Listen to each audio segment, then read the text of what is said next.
Conroy. Just goddamn brilliant, and it's not the point." "Of course it is." She blew out a breath, stirring her bangs. "He thought I was stupid. He thought I was some money-grubbing junk dealer who doesn't know her butt from a Delft vase, but he's going to find out differently." "That's also beside the point. You should have put him off until I got back." "I did very well on my own, thank you. I'm not an idiot." "Do you have star 69 on your phone system?" Her face went blank. "Excuse me?" "Return call. You press a couple of buttons and your phone rings back whoever called you last." "Oh." As the wind leaked out of her sails, she examined her nails. "Yeah, I guess I do." He studied her bowed head. "I don't suppose you thought to try it." "I can't think of everything," she mumbled. Hopefully she looked up. "We can try it now." "The phone's rung 3 times since I got back." "Oh." She pushed up from the chair. "Go ahead. Tell me I blew it." "I don't have to. You just did." He gave her hair a tug. "Don't take it too hard, Nancy Drew. Even amateur sleuths screw up now and again." She knocked his hand away. "Take a leap, Skimmerhorn." "Brent and I will work out how to handle Petroy on Thursday. We'll be back by then." "Back? Are you and Brent going somewhere?" "No, you and I are." He tucked his thumbs in his pockets. He still wasn't happy about it, but she'd made an odd sort of sense. "We're leaving for L.A. tomorrow." "I'm going to do it?" She pressed a hand to her heart, then tossed her arms wide and vaulted into his. "I'm actually going to do it!" Thrilled with the prospect, she raced kisses over his face. "I knew you'd see it my way." "I didn't. I was outvoted." He wasn't going to admit he'd seen the simple beauty of her idea and had recommended it to Brent. "Whatever." She kissed him again, hard. "Tomorrow?" she said, rearing back. "God, that's so quick. I have to decide what I'm going to wear." "That's the least of your worries." No. The proper presentation is essential to character. My navy pinstripe," she considered. "It's very polite and businesslike. Or maybe the red double-breasted, more power and sex. I could distract him with my legs." "Go for businesslike." Because she enjoyed the faint trace of annoyance in the tone, she smiled. "Definitely the red." "For all you know, he won't even see you." "Of course he'll see me." She stopped, frowned. "How are we going to make him want to see me?" "Because you're going to call him, and you're going to say exactly what I tell you to say." "I see." She tilted her head, lifted a brow. "Have you written me a script, Skimmerhorn? I'm a quick study. I can be off book in no time." "Just do what you're told." In Los Angeles, Winesap entered Finley's office with a worried frown creasing his face. "Mr. Finley, sir. Miss Conroy, she's on line 2. She's waiting to speak with you." "Is that so?" Finley closed the file he'd been studying, folded his hands on top of it. "An interesting development." Winesap's hands twisted together like nervous cats. "Mr. Finley, when I spoke with her earlier today, she was quite cooperative, and I certainly never mentioned my connection with you. I don't know what this might mean." "Then we'll find out, won't we? Sit, Abel." He lifted the receiver and, smiling, leaned back in his chair. "Miss Conroy, Edmund Finley here." He listened, his smile growing wider and more feral. "I'm afraid I don't follow you, Miss Conroy. You're inquiring about one of my employees, Anthony DiCarlo?" I see. He picked up a letter opener from his desk and tested the honed point with the pad of his thumb. "Of course, I understand if you feel a personal meeting is important. I don't know if I'll be able to help. We've told the police all we know about Mr. DiCarlo's unexplained disappearance, which is, unfortunately, nothing." "Very well," he added after a moment. "If you feel you can't discuss it over the telephone, I'd be happy to see you. Tomorrow?" His brows raised. Gently he scraped the point of the letter opener over the Conroy file. "That is rather short notice. Life and death?" He barely suppressed a chuckle. "I'll see if it can be arranged. Will you hold? I'll give you to my assistant. He'll check my calendar.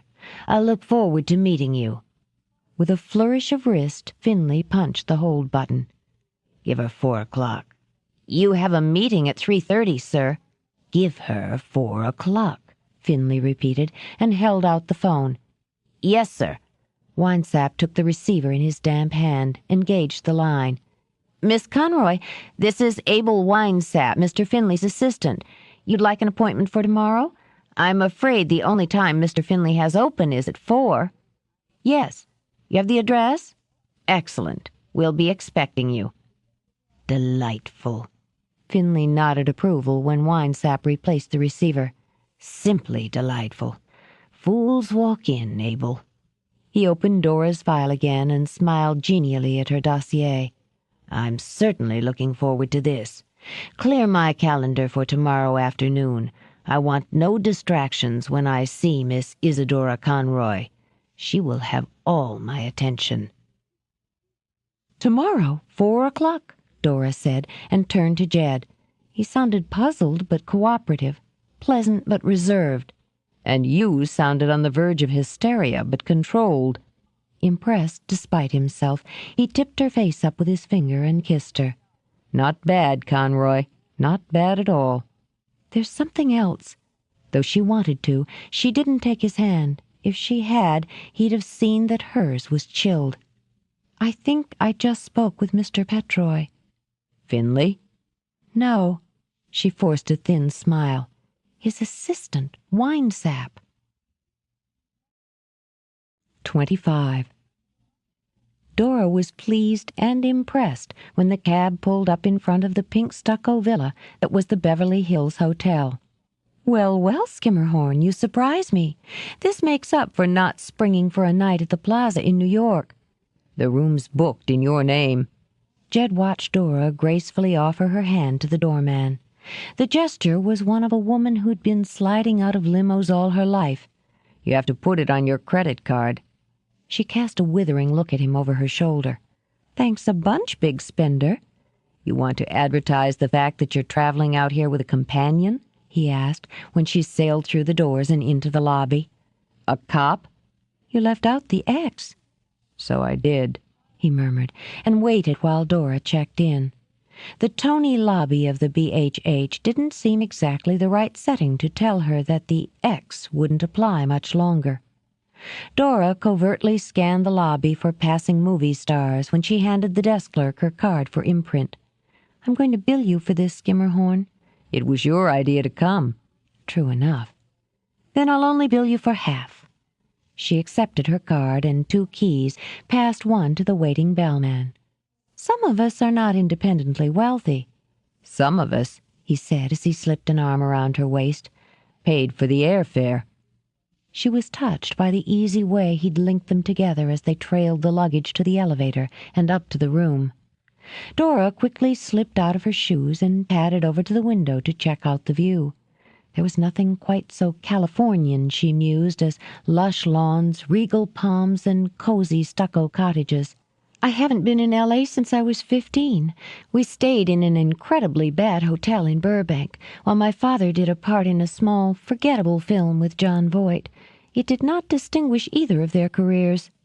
She stretched her back, rolled her shoulders. I guess I'm a snob, an East Coast snob, because L.A. doesn't do it for me. It makes me think of unnecessary eye tucks and designer yogurt. Or maybe it's designer eye tucks and unnecessary yogurt. After all, who really needs yogurt in their lives? She turned back, her smile becoming puzzled when he only continued to stare at her. What is it? I just like looking at you sometimes, that's all. Oh. When he saw that the statement had both pleased and flustered her, he smiled back. You're okay, Conroy, even with the pointy chin. It's not pointy. She rubbed it defensively. It's delicately sculpted. You know, maybe we should have booked a suite. This room's hardly bigger than a closet. Or maybe we can just go out for a while, get something to eat, and soak up some smog. You're nervous. Of course I'm not nervous. She tossed her bag onto the bed and undid the straps. You're nervous, Jed repeated. You talk too much when you're nervous. Actually, you talk too much all the time, but there's a different quality to the babble when you're nervous, and you can't keep your hands still. He laid his gently over hers. Obviously, I've already become too predictable, the first death knell in any relationship. He simply turned her around, keeping her hands in his. You've got a right to be nervous. I'd be more worried about you if you weren't. I don't want you to worry. Because she didn't, she willed her hands to relax in his. I'm going to be fine. Classic opening night jitters, that's all it is. You don't have to do this. I can keep the appointment for you. I never give the understudy a chance to steal my thunder. She inhaled and exhaled twice, deeply. I'm okay. Wait till you read the reviews. Since she so obviously needed him to, he played along. What did you used to do before opening night? Thinking back, she sat on the edge of the bed. Well, you'd pace a lot. Pacing's good. And you'd keep running lines in your head and going over the blocking. I'd get out of my street clothes and into a robe, sort of like a snake shedding, and vocalize. I used to do a lot of tongue twisters. Such as? Moses supposes his toes are roses, that kind of thing. Grinning, she waggled her tongue between her teeth. You've got to limber the tongue. Yours has always seemed pretty limber to me. Thanks. She laughed and looked back at him. Good job, Skimmerhorn. I feel better. Good. He gave her hair a brotherly tussle, then turned to the phone. I'll order up some room service. Then we'll go over the routine again. Dora groaned and flopped back on the bed. I hate heavy-handed directors. But he didn't let up. 2 hours later they had eaten, argued, discussed every possible contingency, and he was still unsatisfied. He listened to her reciting tongue twisters in the bathroom and frowned at the door. He'd have felt better if she'd been wearing a wire.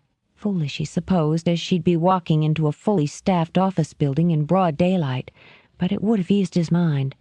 If he hadn't been concerned that Finley's security might have picked up on it, he'd have insisted.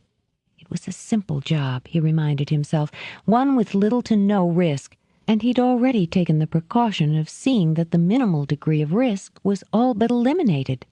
It was the all but that nagged at him.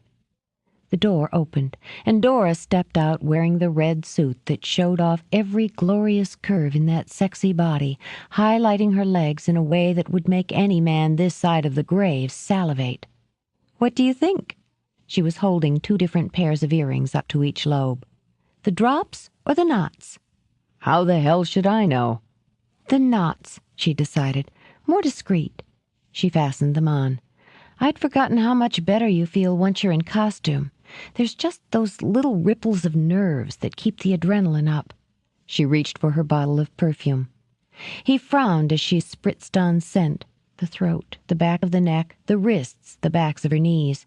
Something about the female ritual made his stomach jitter. When she picked up her antique silver brush and pulled it slowly through her hair, he knew what that something was. It made him feel like a voyeur. You look fine. He had to clear his throat. You can stop primping now. Brushing your hair isn't primping, it's basic grooming. While she gave it another sweep, she caught his gaze in the mirror. I'd swear you're more nervous than I am. Just stick to the plan and try to remember everything you see. Don't bring up the painting. You haven't got a clue about the painting. Try to go through Winesap. We're running him down, but I want your impressions, not your speculations, your impressions. I know. Patiently, she set the brush aside. Jed, I know exactly what to do and how to do it. It's simple. Simpler because I might have done just this if I hadn't known about the painting. It's a very logical step. Just watch your ass. Darling, I'm counting on you to do that for me. Dora was impressed with the decor of Finley's outer office, trying to pick up helpful clues. As she'd suspected, he was a collector, and their mutual interest would give them a firm foundation. Her hands were chilled. That was good, too. The honest nerves she projected were just what she needed to set the tone for her visit. It was difficult to hang on to those nerves and character when she really wanted to walk over and examine some of Finley's treasures firsthand. She felt favorably toward anyone who put malachite vases and chipperous figures in his waiting area. And the settee she was using was no reproduction. Early Chippendale, Dora thought reverently, high-style Rococo. She sincerely hoped Finley would prove himself to be in the clear. She'd love to develop a business relationship, but if he wasn't... The thought of that had the nerves creeping back. She fiddled with the calla lily pin at her lapel, brushed at her skirt, looked at her watch. Damn, it was 4:10, she thought. How long was he going to keep her waiting? Excellent, excellent, Finley murmured to Dora's video image. She was every bit as lovely as he'd expected from the faded newspaper photos Winesap had unearthed from old show and style sections. Her wardrobe showed a flair for color and line, as well as an affection for the feminine. He respected a woman who knew how to present herself to her best advantage. He enjoyed the way her hands moved restlessly through her hair, over her body. Nerves, he thought, pleased. A spider gained more thrill from a panicky fly than a resigned one. And despite the nerves, he noted, her eyes were drawn again and again to pieces in his collection. That flattered him. They would do very well together, he decided, very well indeed. He buzzed his receptionist. It was time to begin. Mr. Finley will see you now. Thank you. Dora rose, tucked her envelope bag under her arm, and followed the woman to the double doors. When she entered, Finley smiled and stood. Miss Conroy, I'm so sorry to have kept you waiting. I'm just happy you could see me at all. She crossed the rug, that pool of white, and took his extended hand. Her first impression was one of vitality and health and of well-channeled power. It seemed important to you. What can we offer you? Some coffee, tea, or perhaps some wine? Wine would be lovely, and would give her the prop of a glass to twist in her hands as she told her story. The Puy Fumé, Barbara. Please sit, Miss Conroy. Be comfortable. In a move calculated to disarm her, he rounded the desk and took the chair beside her. And how was your flight? Long. Dora's smile was fleeting. But I shouldn't complain. The weather was turning nasty at home. But of course I'll go back tomorrow. So soon? His bright eyes glinted with just the right touch of curiosity. I'm flattered to have such a pretty young woman travel all this way just to see me. His receptionist had uncorked the bottle. Obviously, Dora mused, her duties included those of a wine steward. She passed Finley the cork and tipped an inch of wine in his glass for approval. Yes, he said, after rolling the wine on his tongue and swallowing. That will do nicely. When the wine was poured in both glasses, the secretary slipped soundlessly out of the room. Finley raised his glass. To your health, Miss Conroy, and a safe journey home. Thank you. It was beautiful wine, silk on the tongue, with just a hint of smoke. I know it might sound foolish, coming all this way just to see you, Mr. Finley, but I honestly felt compelled. As if overcome, she looked down into the pale gold wine in her glass, let her fingers tighten on the stem. Now that I'm here, I don't know where to start. I can see you're upset, Finley said kindly. Take your time. You told me on the phone this had to do with Anthony DiCarlo. Are you... He paused delicately. A friend? Oh, no. There was horror in her voice, in her eyes, as she dragged them back to Finley's. She imagined DiCarlo's voice whispering in her ear to bring the rusty edge of revulsion into her voice. No, Mr. Finley, I need to ask how much you know about him.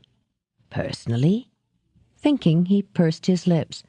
I'm afraid I don't know many of my branch employees as well as I might. The company is very large now, and unfortunately that depersonalizes matters. We had a meeting here just before Christmas. I noticed nothing out of the ordinary. He seemed as competent as always. Then he's worked for you for some time? 6 years, I believe, more or less. He sampled more wine. I have studied his files since this odd disappearance to refresh my memory. He has an excellent record with the company. Mr. DiCarlo worked his way up the corporate ladder rather quickly. He showed initiative and ambition, both of which I believe in rewarding. He came from a poor background, you know. When she only shook her head, he smiled and continued. As I did myself. The desire to better oneself. This is something I respect in an employee and also tend to reward. As one of my top executives on the East Coast, he's proven himself to be reliable and cunning. He smiled again. In my business, one must be cunning. I'm very much afraid of foul play. As Mr. DiCarlo's work record would indicate, he isn't a man to neglect his responsibilities this way. I think I might know where he is. Really? There was a flash in Finley's eyes. I think he's in Philadelphia. As if to bolster her courage, Dora took another quick sip and her hand shook lightly. I think he's watching me. My dear. Finley reached for her hand. Watching you? What do you mean? I'm sorry. It's not making sense. Let me try to start at the beginning. She told the story well, with several pauses for composure and one significant break in which she described the attack. And I don't understand, she finished, with her eyes wet and shimmering.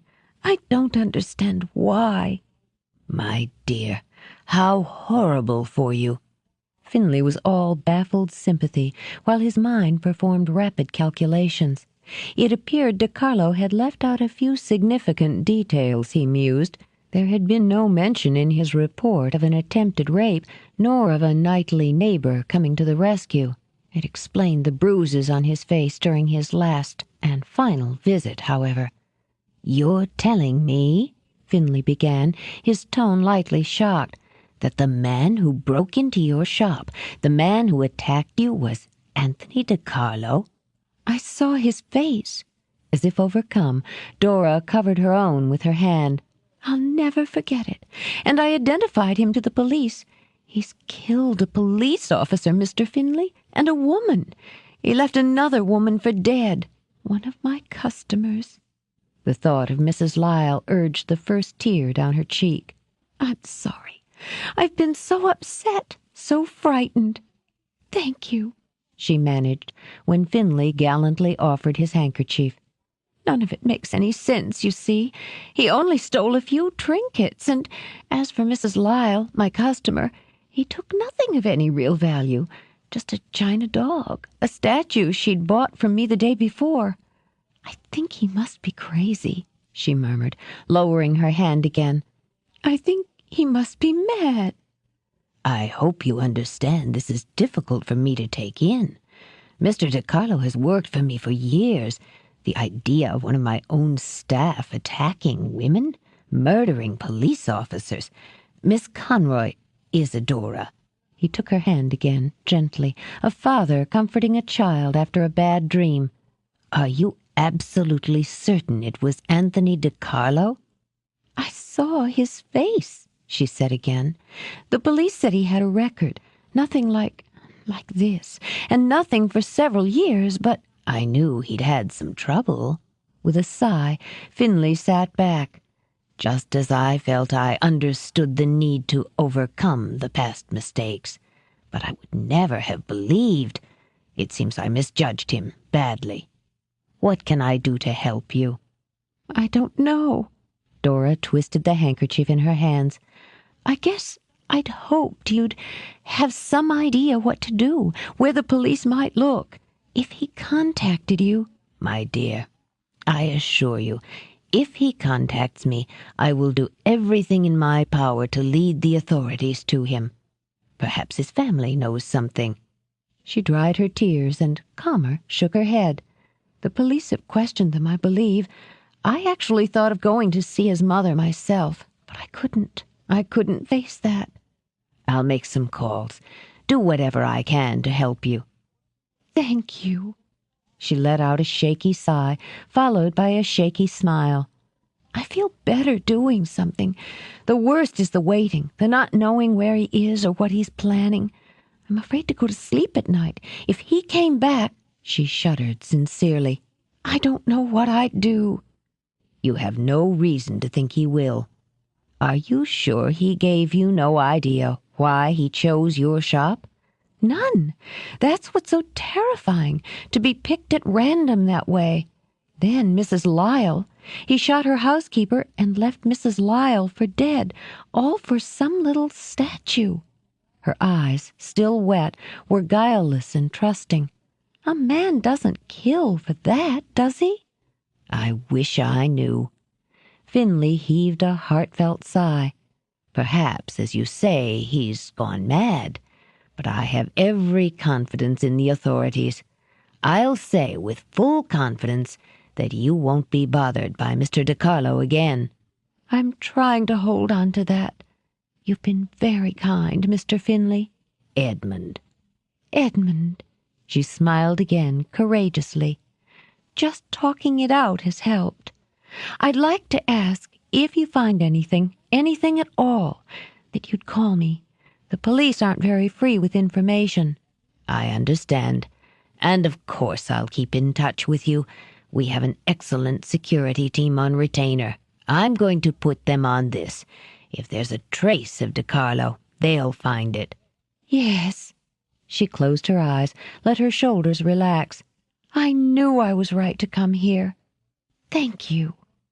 When she rose, he took both her hands in his. Thank you so much for listening to me. I only regret that I can't do more. I'd consider it a favor if you'd agree to have dinner with me tonight. Dinner? Her mind went sheet blank. I don't like to think of you alone and upset. I feel responsible. DiCarlo is, after all, my man. Or was, he corrected with a small smile. That's very kind of you. Then indulge me. Ease my conscience a bit, and I admit I would find it very pleasant to spend the evening with a lovely young woman who shares some of my interests. Your interests? Collecting. Finley gestured toward a curio cabinet. If you run an antique and collectibles shop, I think you'd be interested in some of my treasures. Yes, I am. I'm sure you're much more knowledgeable than I, but I've already admired several of your pieces. The horse's head? She nodded toward a stone figure. Han Dynasty? Precisely. He beamed, a professor to a prize student. You have a good eye.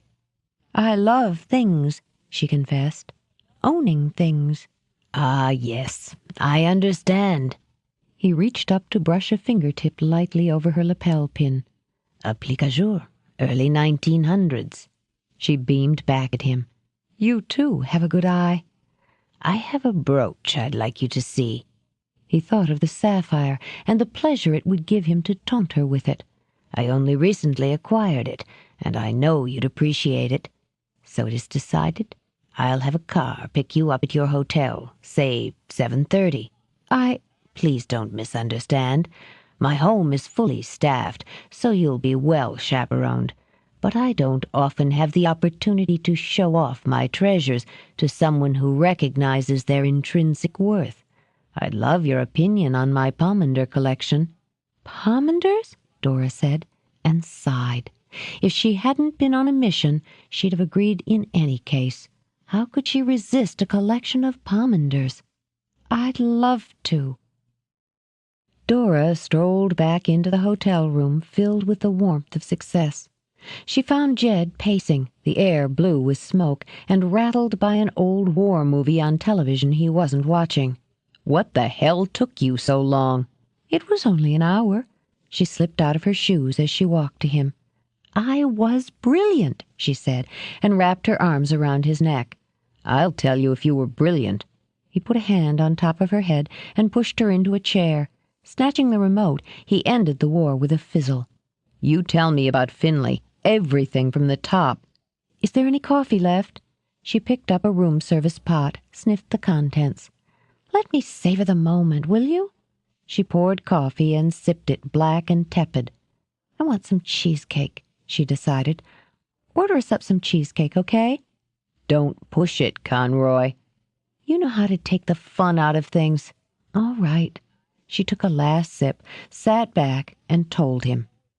He really was nice, she concluded, very understanding and properly shocked by my story. I, of course, played the part of the high-strung, spooked-at-every-shadow heroine to perfection. The police simply aren't doing enough to ease my mind, so he very gallantly offered to do whatever he could, down to hiring a private firm to track down DiCarlo. What about Winesap? He wasn't there. I asked for him at first, but the receptionist told me he was out of the office today.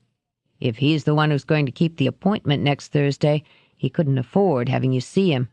I thought of that, so I stopped to talk to the security guard in the lower lobby on the way out.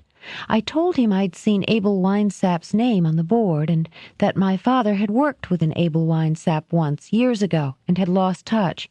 So I asked if this guy was tall and heavy-set with red hair. It turns out this Winesap is short and skinny, round-shouldered and balding.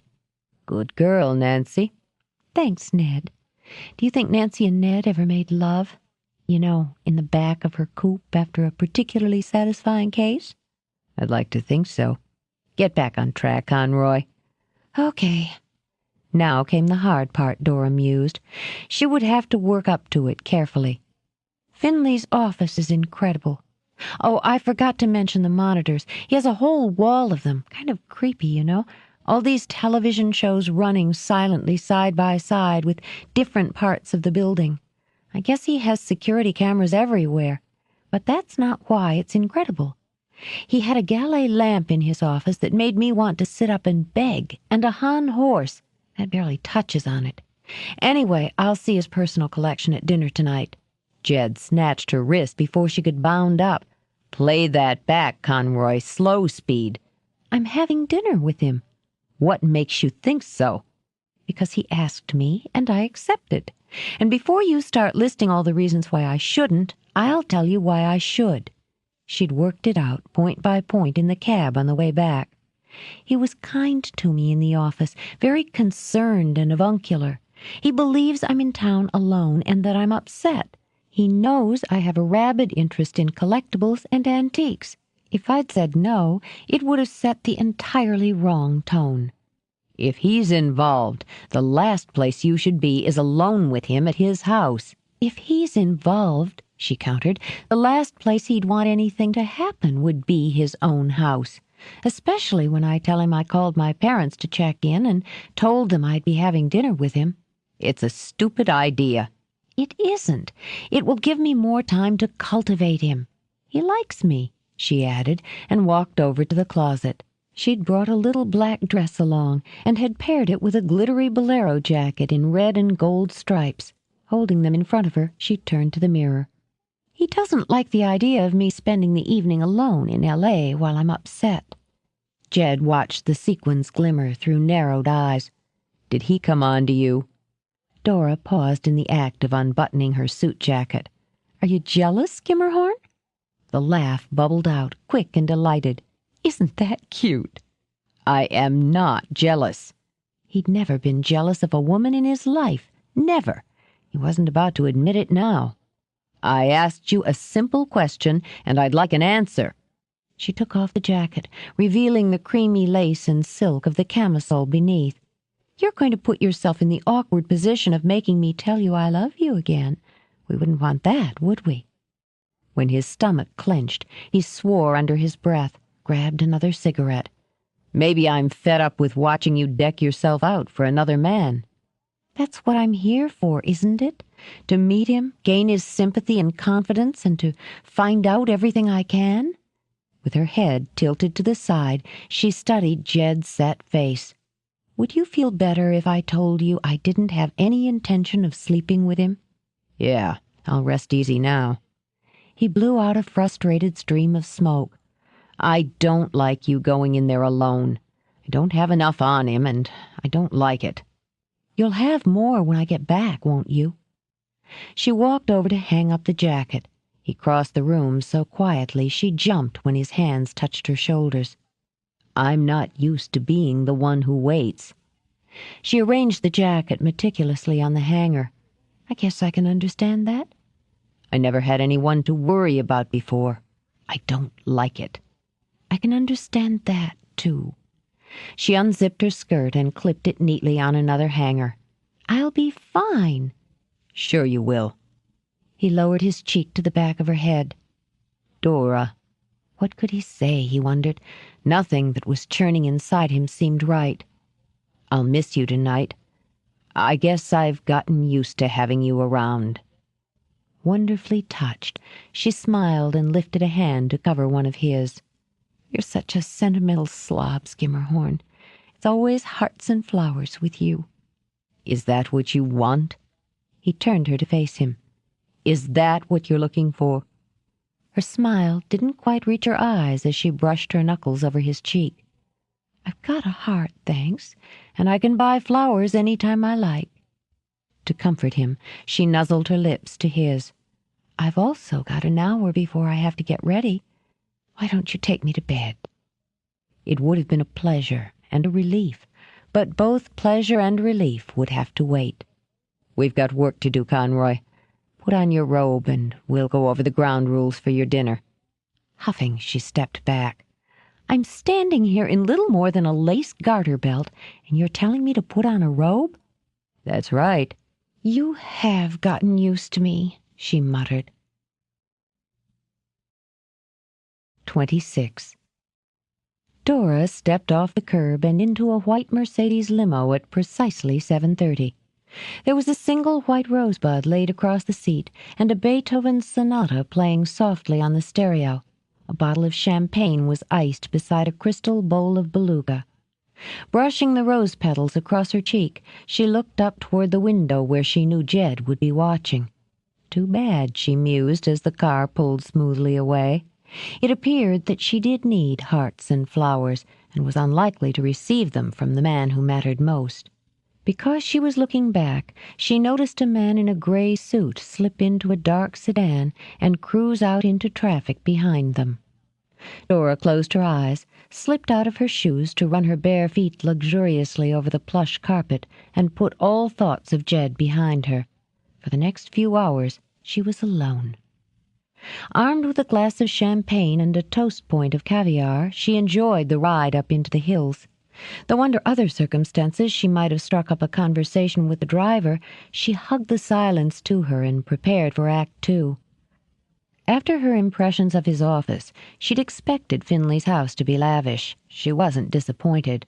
The sweeping drive up, the quick, teasing peeks of the building through screening trees, then the full impact of stone and brick and glass simmering in the last fiery lights of the dying sun. A well-set stage. She took the rose with her. There was only a moment to appreciate the atom door knocker in the shape of a dolphin before the door was opened by a uniformed maid. "Miss Conroy, Mr. Finley would like you to wait in the drawing-room." Dora didn't bother to disguise her open-mouthed admiration for the magnificence of the entrance hall. In the parlor, she gave the maid a murmured assent at the offer of wine, and was grateful when she had the glass in hand and was alone to worship. She felt as though she had entered some personal museum, one structured for her alone.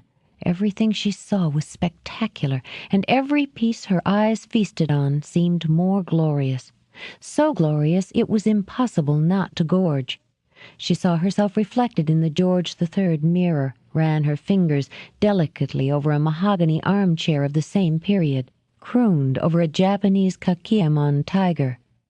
When Finley joined her, she was mentally devouring a collection of Netskis. "I see you're enjoying my toys." "Oh, yes." Eyes dark and brilliant with appreciation, she turned from the curio. "I feel like Alice, and I've just stumbled into the best corner of Wonderland." He laughed and poured himself a glass of wine. He'd known he would enjoy her. "I was certain I'd find it pleasant to share my things with you. I'm afraid I spend too much time alone with them." "You've made my trip very worthwhile, Mr. Finley." "Then I'm content." He walked over, placed a light hand at the small of her back. It wasn't a suggestive move. She had no explanation as to why her skin crawled under the friendly pressure. "You were looking at the Netskis." He opened the curio and deliberately chose one of the pieces of erotica that had been smuggled in the mermaid bookends. Not everyone can appreciate the humor and the sexuality, as well as the artistry of these pieces. Chuckling, she took the figure of the man and woman into her palm. But they looked so pleased with themselves, trapped forever in that moment of anticipation. It's hard to imagine some stoic samurai with something like this dangling from his obi. Finley merely smiled. "And yet, That's precisely how I like to imagine it. Worn by a warlord into bed and into battle. One of the Tokugawa family, perhaps. I enjoy giving a history to each of my possessions." He replaced the figure. "Shall I give you the tour before dinner?" "Yes, please." Agreeably, she slipped a hand through his arm. He was knowledgeable, erudite, and entertaining, Dora thought. Why, before an hour was up, she was violently uncomfortable, she couldn't have said. He took a greedy delight in all that he'd acquired, yet she understood greed. He was unfailingly correct in his manner toward her, yet she felt increasingly as though she were being subtly violated. It took all of her skill and control to play out her prescribed role as they moved from room to room. By the time they were nearly finished, she'd begun to understand that one could have too much of even the beautiful and precious. "This is the pin I mentioned earlier." Excited by the fact that he was showing her each and every one of the smuggled items, Finley offered her the sapphire brooch. "The stone is, of course, magnificent, but the workmanship of the setting, and again, the history add intrigue." "It's beautiful." It was. The gleaming blue eye winking up at her from its bed of delicate gold filigree and fiery diamonds, both beautiful and tragic. Tragic, she realized, because it would be forever behind glass, never again to grace a woman's silks or make her smile when she adorned herself with it. Perhaps that was the difference between them. She passed her treasures on, gave them a new life. Finley locked his away. "It was said to belong to a queen," Finley told her, waiting, watching her face for a sign of recognition. "Mary, Queen of Scots. I often wonder if she wore it when she was arrested for treason." "I'd rather think of her wearing it when she was riding across the moors." "And this?" He chose the etui. "This belonged to another queen with a sad fate. Napoleon gave it to Josephine before he divorced her for being barren." "You give your treasures a sad history, Edmund." "I find poignancy increases their meaning for me. The trinkets of the rich and the royal, now a part of the collection of a commoner. Shall we dine?" There was lobster bisque and Peking duck, so delicate it all but melted on the tongue. The meal was served on Limoges and eaten with Georgian silver. Dom Perignon was poured into antique Waterford that glittered like crystal tears. "Tell me about your shop," Finley invited. "It must be exciting for you to buy and sell every day, to handle lovely things time and again." "I do love it." Dora fought to relax and enjoy the meal. "I'm afraid most of what I have falls far below your collections. What I stock is a mixture of antiques and estate items along with—" "Junk," she all but heard Jed's sneering and comforting voice. "Novelty items," she said a bit primly. "I love the foolish as well as the beautiful." "And like myself, you appreciate the having, the control. There's something innately satisfying about making your own business out of something you love. Not everyone has the opportunity or the courage to make it a success. I believe, Isadora, that you have a great deal of courage." Her stomach fluttered, but she managed to swallow the bite of duck. "My family considers it stubbornness. I hate to confess, but I frighten very easily." "You underestimate yourself. After all, you came here to me." He smiled, watching her over the rim of his glass with eyes as sharp as carved jade. "For all you knew, De Carlo might have been acting on my orders. After all, he was an employee." When she went pale and set down her fork with a rattle, he laughed, patted her hand. "Now I have frightened you. I apologize. It was merely said to illustrate my point. What sense would it make for me to have De Carlo break into your shop and steal a few trinkets when I could so easily acquire them myself?" "I doubt I'd have very much you'd find interesting." "Oh, I disagree." He smiled and signaled for dessert. "I believe I'd find a great deal of what you have to offer of interest. Tell me," he said, "do you ever come across any Gruby?" "I once had a statue of a boy. Badly chipped, I'm afraid." She fisted and unfisted her hands in her lap as the creamy chocolate soufflé was served. "I noticed your vase in the library. It's lovely." She relaxed into the discussion of pottery and began to believe that she'd imagined he'd been baiting her. Later they had coffee and brandy before a sedate fire in the drawing room. The conversation was easy again, like that of old friends. All the while, Dora's nerves drummed. She'd never wanted to escape so badly in her life. "I'm sorry you can't extend your visit." Finley passed a small porcelain nude from hand to hand. "Running a business doesn't give one as much flexible time as some people think. I'm sure you'd understand." "Yes, indeed. There are times when I feel a prisoner of my own success. Do you?" He skimmed a fingertip over the nude's glossy breast. "Feel trapped?" "No." But she couldn't shake the sensation that the walls of the room were shrinking in on her. "You must have marvelous contacts." Again she scanned the room. She couldn't watch the way he was fondling the nude. "You do much of the traveling and acquiring?" "Not as much as I'd like. Over the years I've had to delegate that pleasure, but I take the occasional trip to the Orient or Europe. I even get to the East Coast from time to time." "I hope you'll let me return your hospitality if you're ever in Philadelphia." "I wouldn't think of taking the trip without paying you a call." "Then I hope you find the time to come east soon. It was a wonderful meal, Edmund, a delightful evening." She rose to play her final scene, the contented guest taking a reluctant leave. "Believe me, it was my pleasure." He stood, took her hand and kissed it gallantly at the knuckles. "I'd be happy to arrange for my car to take you to the airport tomorrow." "That's so nice." It made her feel ashamed of the urge she had to rub her hand clean on her jacket. "But I've already arranged transportation. Please call me if there's any news about DiCarlo." "I will. I have a feeling it will all be sorted out very soon." When she returned to the Beverly Hills Hotel, Dora waited until the limo had driven away, then simply stood on the sidewalk breathing slowly and waiting to calm. She didn't want to face Jed until she had herself under control. She felt idiotic to be shaken.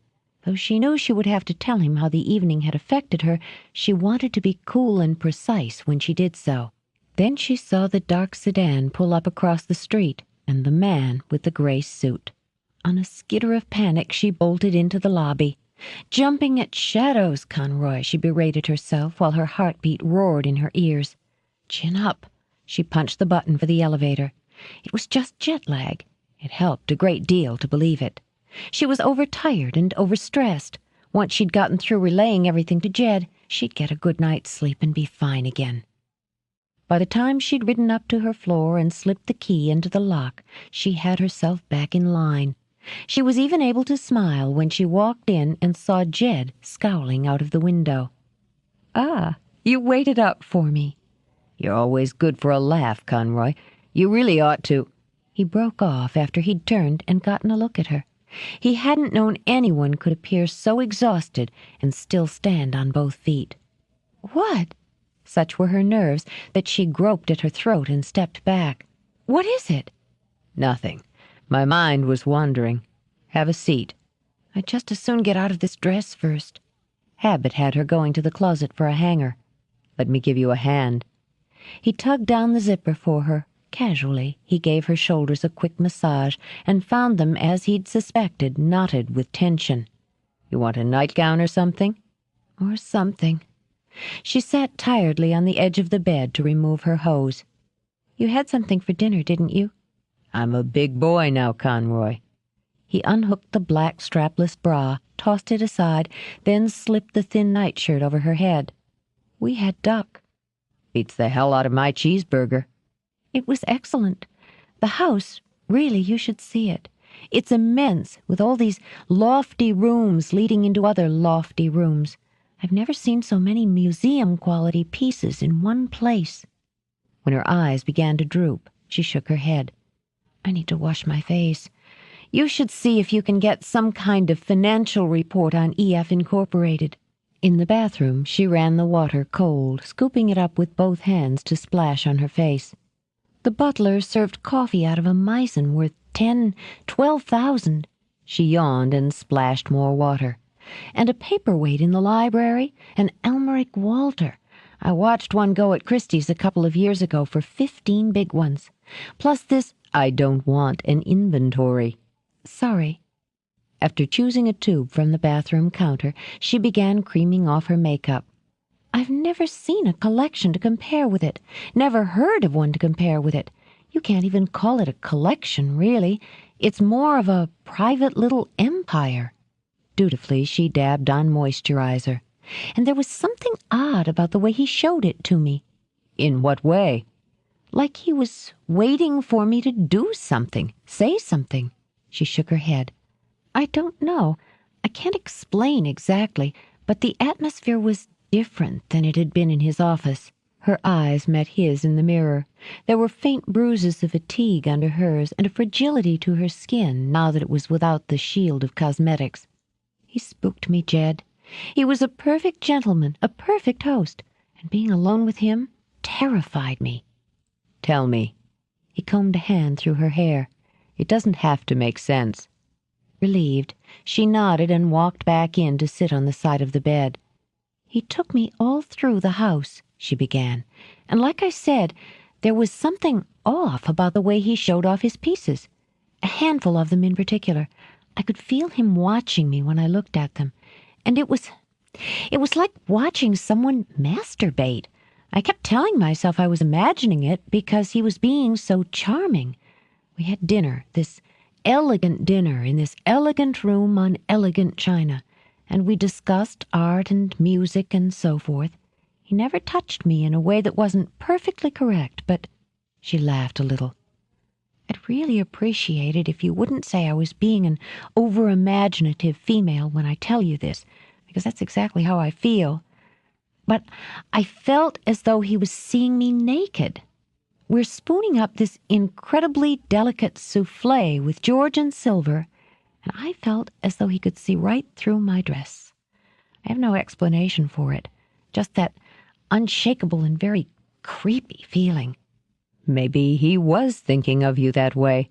Men do, even elegant ones. She could only shake her head. No, it wasn't like that. Not really sexual on either side. It was more like being defenseless. You were alone. Not really, or not often. He has an army of servants. I wasn't really afraid that he'd hurt me. I was afraid he wanted to, and there was that business in the bathroom. He took you into the bathroom? No. I went into the powder room after dinner. I was freshening my makeup, and I kept feeling like he was right there, watching over my shoulder. She blew out a breath, grateful that Jed didn't snort and tell her she was being a fool.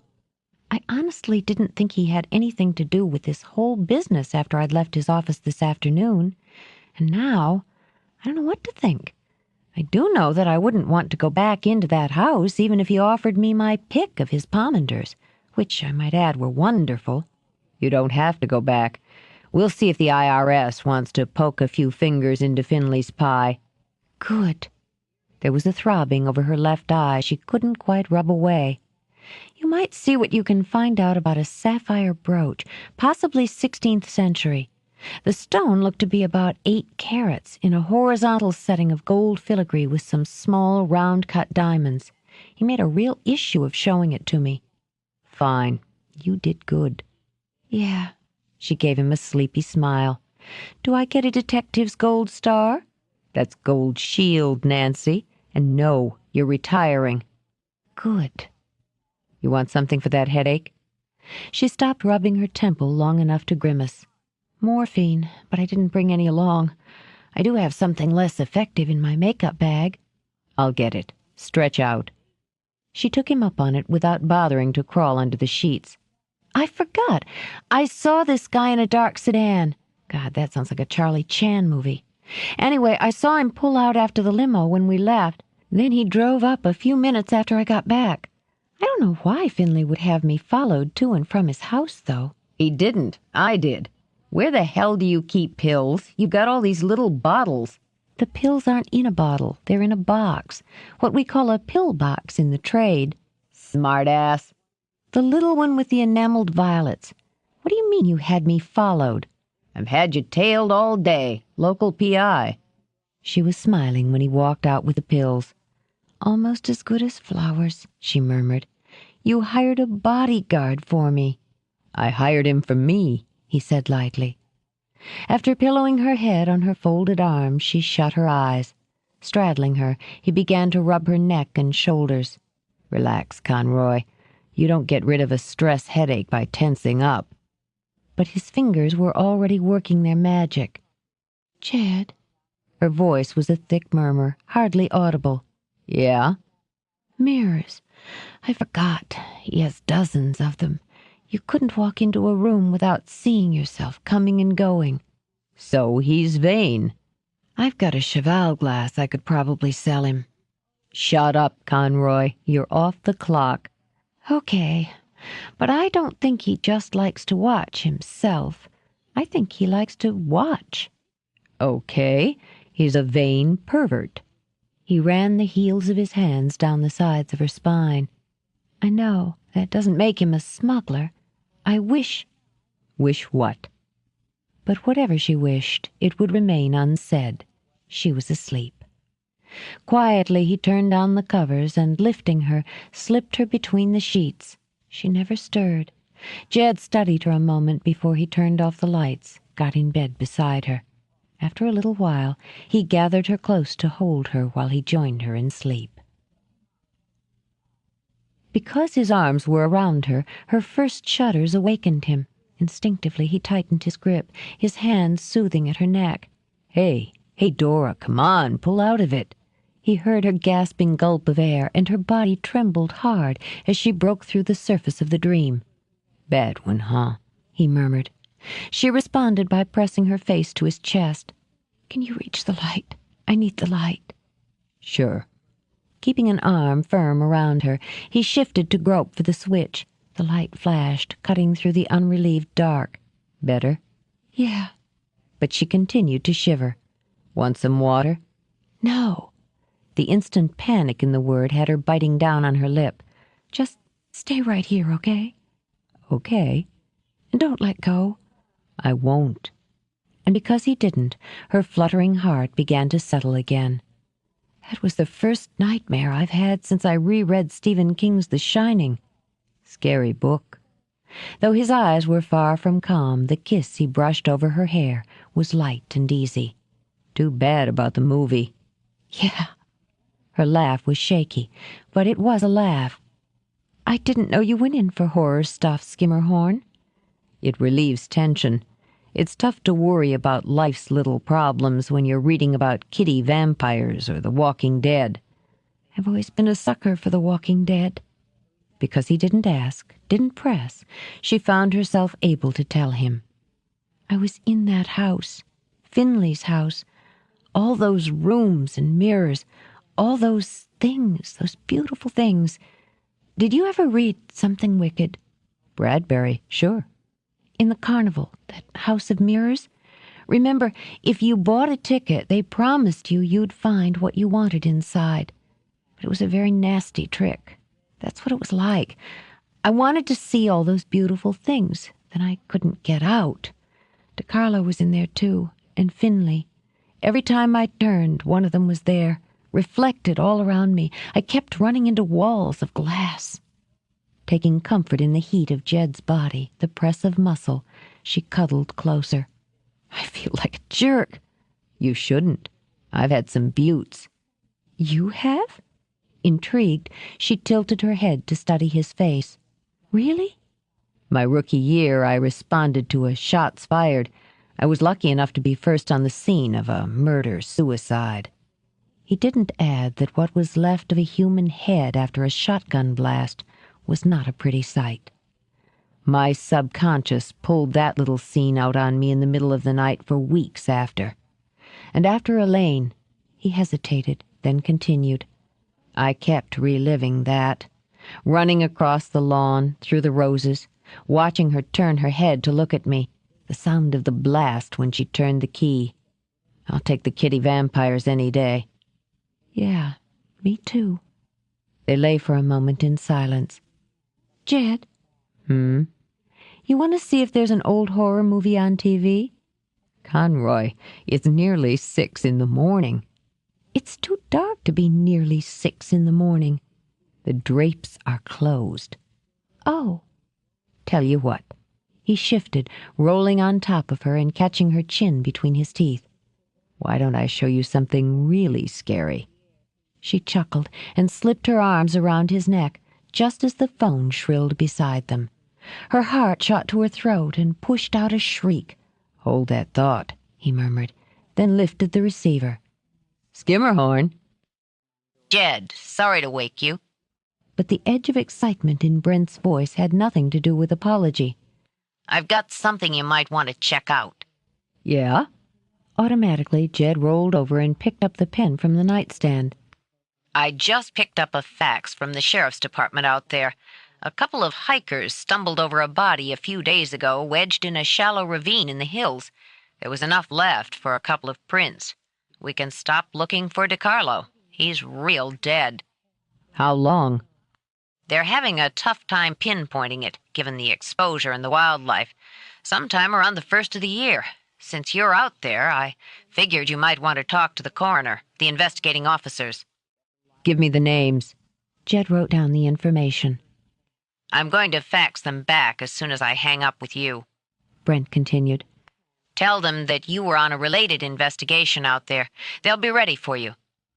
Thanks. I'll be in touch. Dora was sitting up in bed, her chin resting on her drawn-up knees, studying Jed when he hung up the phone. You've got cop all over your face. It's an interesting metamorphosis to witness. Why don't you order up some breakfast? He was already out of bed and on his way to the shower. We're going to have to take a later flight. All right. She heard the water start. Her jaw clenched. Tossing back the covers, she marched into the bathroom, yanked back the shower curtain. It's not enough to give orders, Captain. Some of us recruits require minimal information. I've got something to check on. He scooped up the soap. In or out, Conroy? You're getting water all over the floor. What do you have to check on? He decided the issue himself by reaching out and tugging the nightshirt over her head. She didn't object when he lifted her up and into the tub with him. Saying nothing, she adjusted the hot water so that it wouldn't blister the skin. She dragged the wet hair out of her eyes. What do you have to check on? She repeated. DiCarlo, he said flatly. They've found him.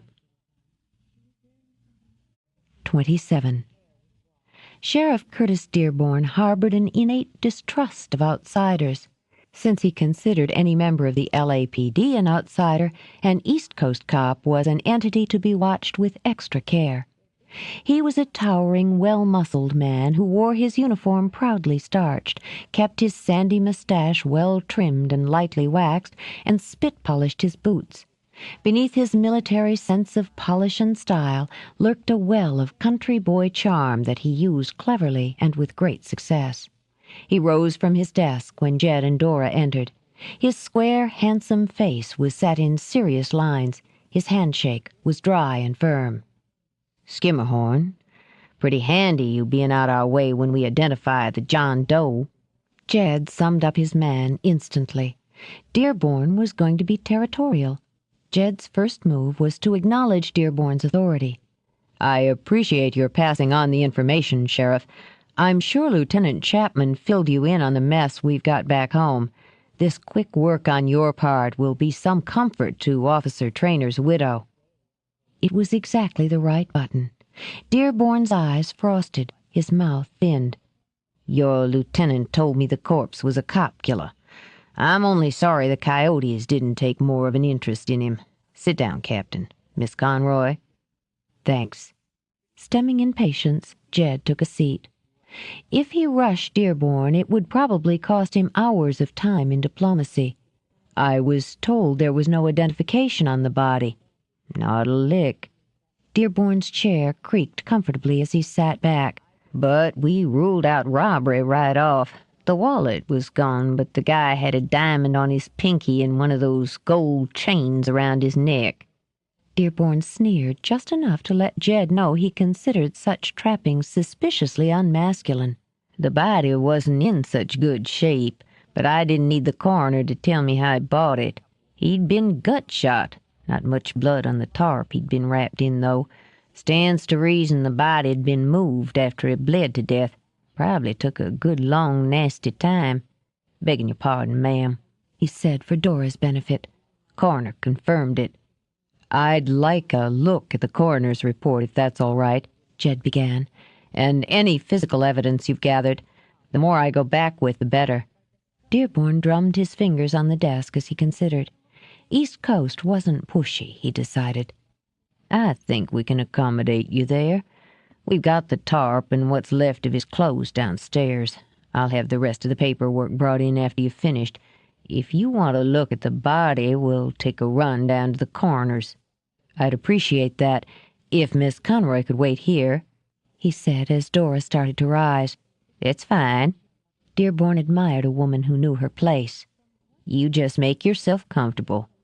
Thank you, Sheriff. I wouldn't want to get in the way. The sarcasm was thinly veiled, but Dearborn wasn't a man for subtleties. May I use my credit card to make a call? Help yourself. Dearborn gestured toward the phone on his desk. Use line 1. Thank you. There was no use being annoyed with Jed, she mused. In any case, while he was off doing cop things, she could let her family know she was being delayed a few hours. After Jed and Dearborn trooped off, she settled behind Dearborn's desk, and she smiled. She wondered if Jed realized that Dearborn had called him Captain, and that Jed hadn't even winced at the title. He'll have his badge back by spring, she predicted, and wondered what Jed Skimmerhorn would be like when he was completely happy. Good afternoon, Dora's parlor. You've got a great voice, honey. Ever think about phone sex? Leah answered with a rich chuckle. All the time. Hey, where are you? At 30,000 feet? No. Dora pushed back her hair and sent a smile to the officer who carried in a mug of coffee and a file folder. Thank you, Sergeant, she said, deliberately mistaking his rank. Oh, it's just deputy, ma'am. But he flushed and grinned. And you're welcome. Sergeant? What, are you in jail or something? Do I have to post bond? Not yet.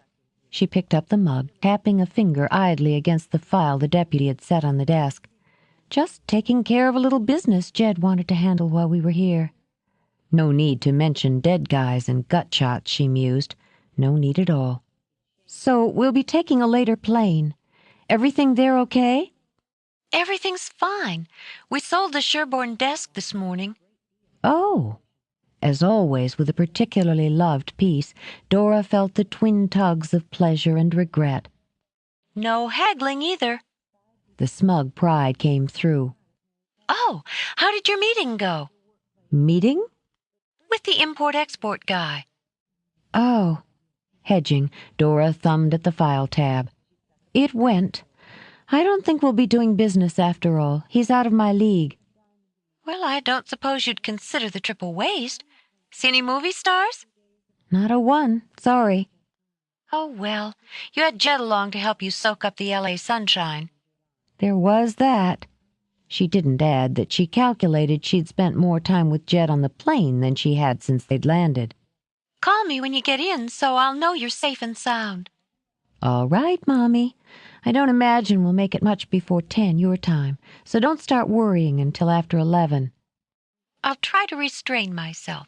Oh, I should warn you, Mom's planning on having an informal gathering so she can check Jed out on a more personal level. I thought you should know. Thanks a lot. Sighing, Dora idly flipped open the folder. I'll try to prepare Jed for... Her mouth went dust dry as she stared down at the photo. Through the buzzing in her head, she heard her sister's voice. Dora? Dory? Are you still there? Shoot, did we get cut off? No. With a Herculean effort, Dora leveled her voice. Even when she lifted her gaze to stare at the wall, the photo's grim image remained imprinted on her mind. Sorry, I have to go. I'll call you later. Okay. See you tomorrow, honey. Safe trip. Thanks. Bye. Very gently, very deliberately, Dora replaced the receiver. Her hands had gone icy cold beneath a sheer layer of sweat. Breathing shallowly, she looked back down. It was DiCarlo. There was enough of his face left for her to be sure of that. She was also sure that he hadn't died well, that he hadn't died easy. With numb fingers, she shifted the first police photo aside and stared at the second. She knew now just how viciously cruel death could be to human flesh. No amount of Hollywood horror fantasies had prepared her for this ghastly reality. She could see where the bullet had ripped, where the animals had feasted. The desert sun had been every bit as merciless as the bullet and the carrion. The color photo was both lurid and dispassionate. She couldn't stop looking, couldn't take her eyes away, even when the buzzing in her head became a roar. She couldn't stop looking even when her vision blurred and grayed, until the bloated body seemed to float off the surface of the photo toward her horrified eyes. Jed let out one concise oath when he walked in and saw her white face in the open file. Even as he strode toward her, he watched her eyes roll back. He had her chair pushed away from the desk and her head between her knees in 2 brisk moves. Just breathe slow. His voice was drum-tight, but the hand on the back of her head was gentle as he reached up and slapped the file closed. "I was calling Leah." Dora swallowed desperately as her stomach heaved. Bile tickled gleefully in the back of her throat. "I was just calling Leah." "Keep your head down," he ordered, "and breathe. Try a little of this." Dearborn held out a glass of water to Jed. There was sympathy in his voice. He remembered his first murder victim. Most good cops did. "There's a cot in the back room if she wants to stretch out. She'll be all right." Jed kept the pressure light on Dora's head as he accepted the water. "Would you give us a minute, Sheriff?" "Sure. Take your time," Dearborn added before he closed the door behind him. "I want you to come up real slow," Jed told her. "If you feel faint again, put your head back down." "I'm okay."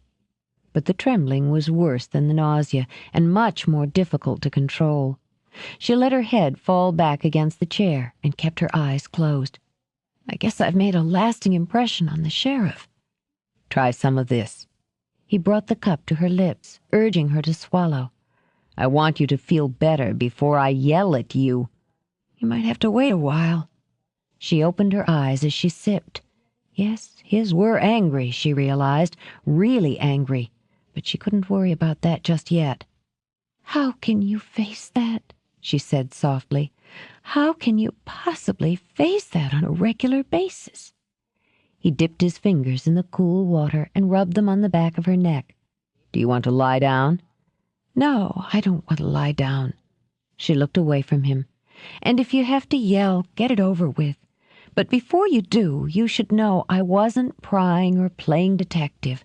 Believe me, I didn't want to see that. I didn't need to see that.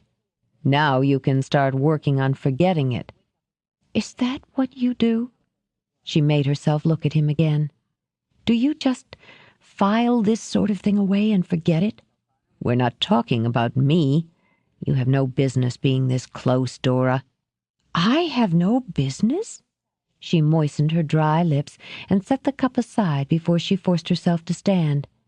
"The man inside that file tried to rape me. He would certainly have killed me. That brings me pretty goddamn close.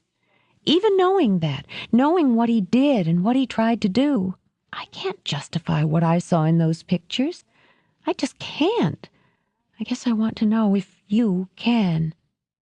He'd seen enough to know just what kind of afterimage she'd be carrying with her.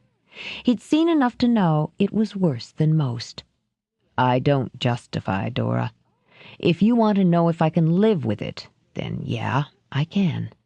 I can look at it. I can go down to the coroner's right now and take a good long look at the real thing. And I can live with it." She nodded, then walked shakily to the door. "I'm going to wait in the car." Jed waited until she was gone before he picked up the file and studied the photos. He swore, not at what he saw, but at what Dora had seen. "She okay?" Dearborn asked as he came back in. She'll do. He handed the file over. I'd like to take you up on your offer of talking to the coroner. Guess you want to see the stiff, too. I'd appreciate it. No problem. Dearborn picked up his hat, settled it on his head.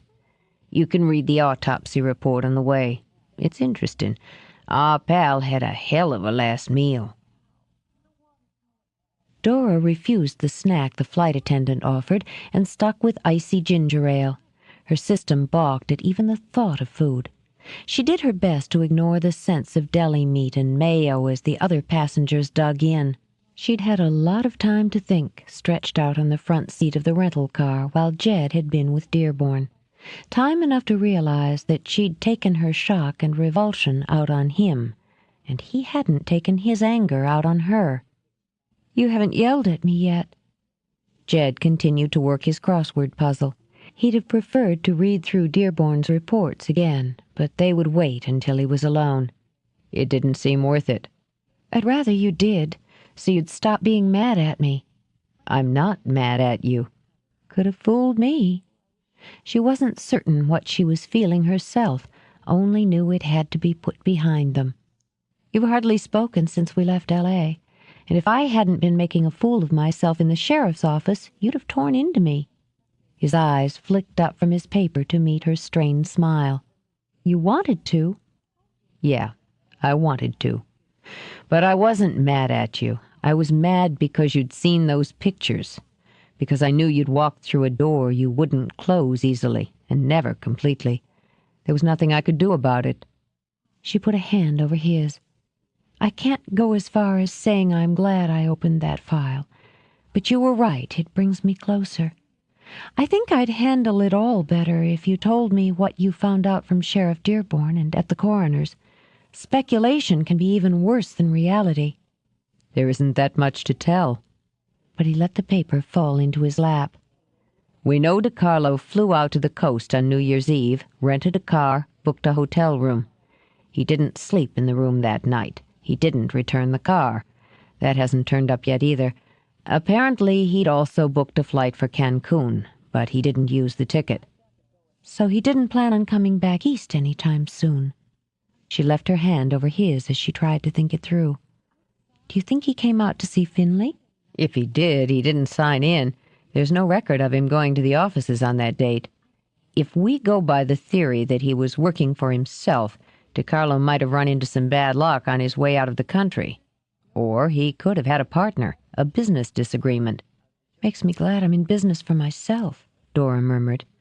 Or choice number 3, and my personal favorite, he worked for Finley, came out to report, and Finley killed him, or had him killed. But why? DiCarlo hadn't finished the job, had he? I still had the painting. That might be the reason, Jed shrugged. But there's no physical evidence to link Finley to any of it at this point. We know DiCarlo came to L.A., and he died there. He was murdered sometime between December 31st and January 2nd, as far as the coroner can pinpoint it this time. He died from a single gunshot wound to the abdomen, then, from the lack of blood on the tarp, was moved several hours later. Someone had the presence of mind to take his wallet to slow up the identification, if and when the body was found. The bruises on the face were several days old. I put them there myself. Other traumas occurred after death. He couldn't bring himself to tell her that DiCarlo had also been kneecapped. "I see." To keep her voice clear and steady, she continued to sip the ginger ale like medicine. "That's like no signs of struggle, right?" "That's right, Miss Drew." He gave her hand an approving squeeze. She was toughing it out, he thought, and admired her for it. The condemned man had enjoyed a hearty last meal that had included pheasant, a considerable amount of wine, and raspberries with white chocolate. Nope, Dora thought as her stomach curdled. She definitely wouldn't be eating any time soon. "Then one would assume," she began, pressing her free hand surreptitiously to her roiling stomach, "that the deceased was relaxed before he died." Kind of tough to put away a meal like that if you're tense. Dearborn's going to have his hands full checking restaurant menus. There were also some white stones and mulch found rolled up in the tarp, the kind you find in flower beds and around ornamental shrubs. I wonder how many flower beds there are in the L.A. area. I told you police work was tedious. Did Finley have gardens? Extensive ones. She let out a shaky breath.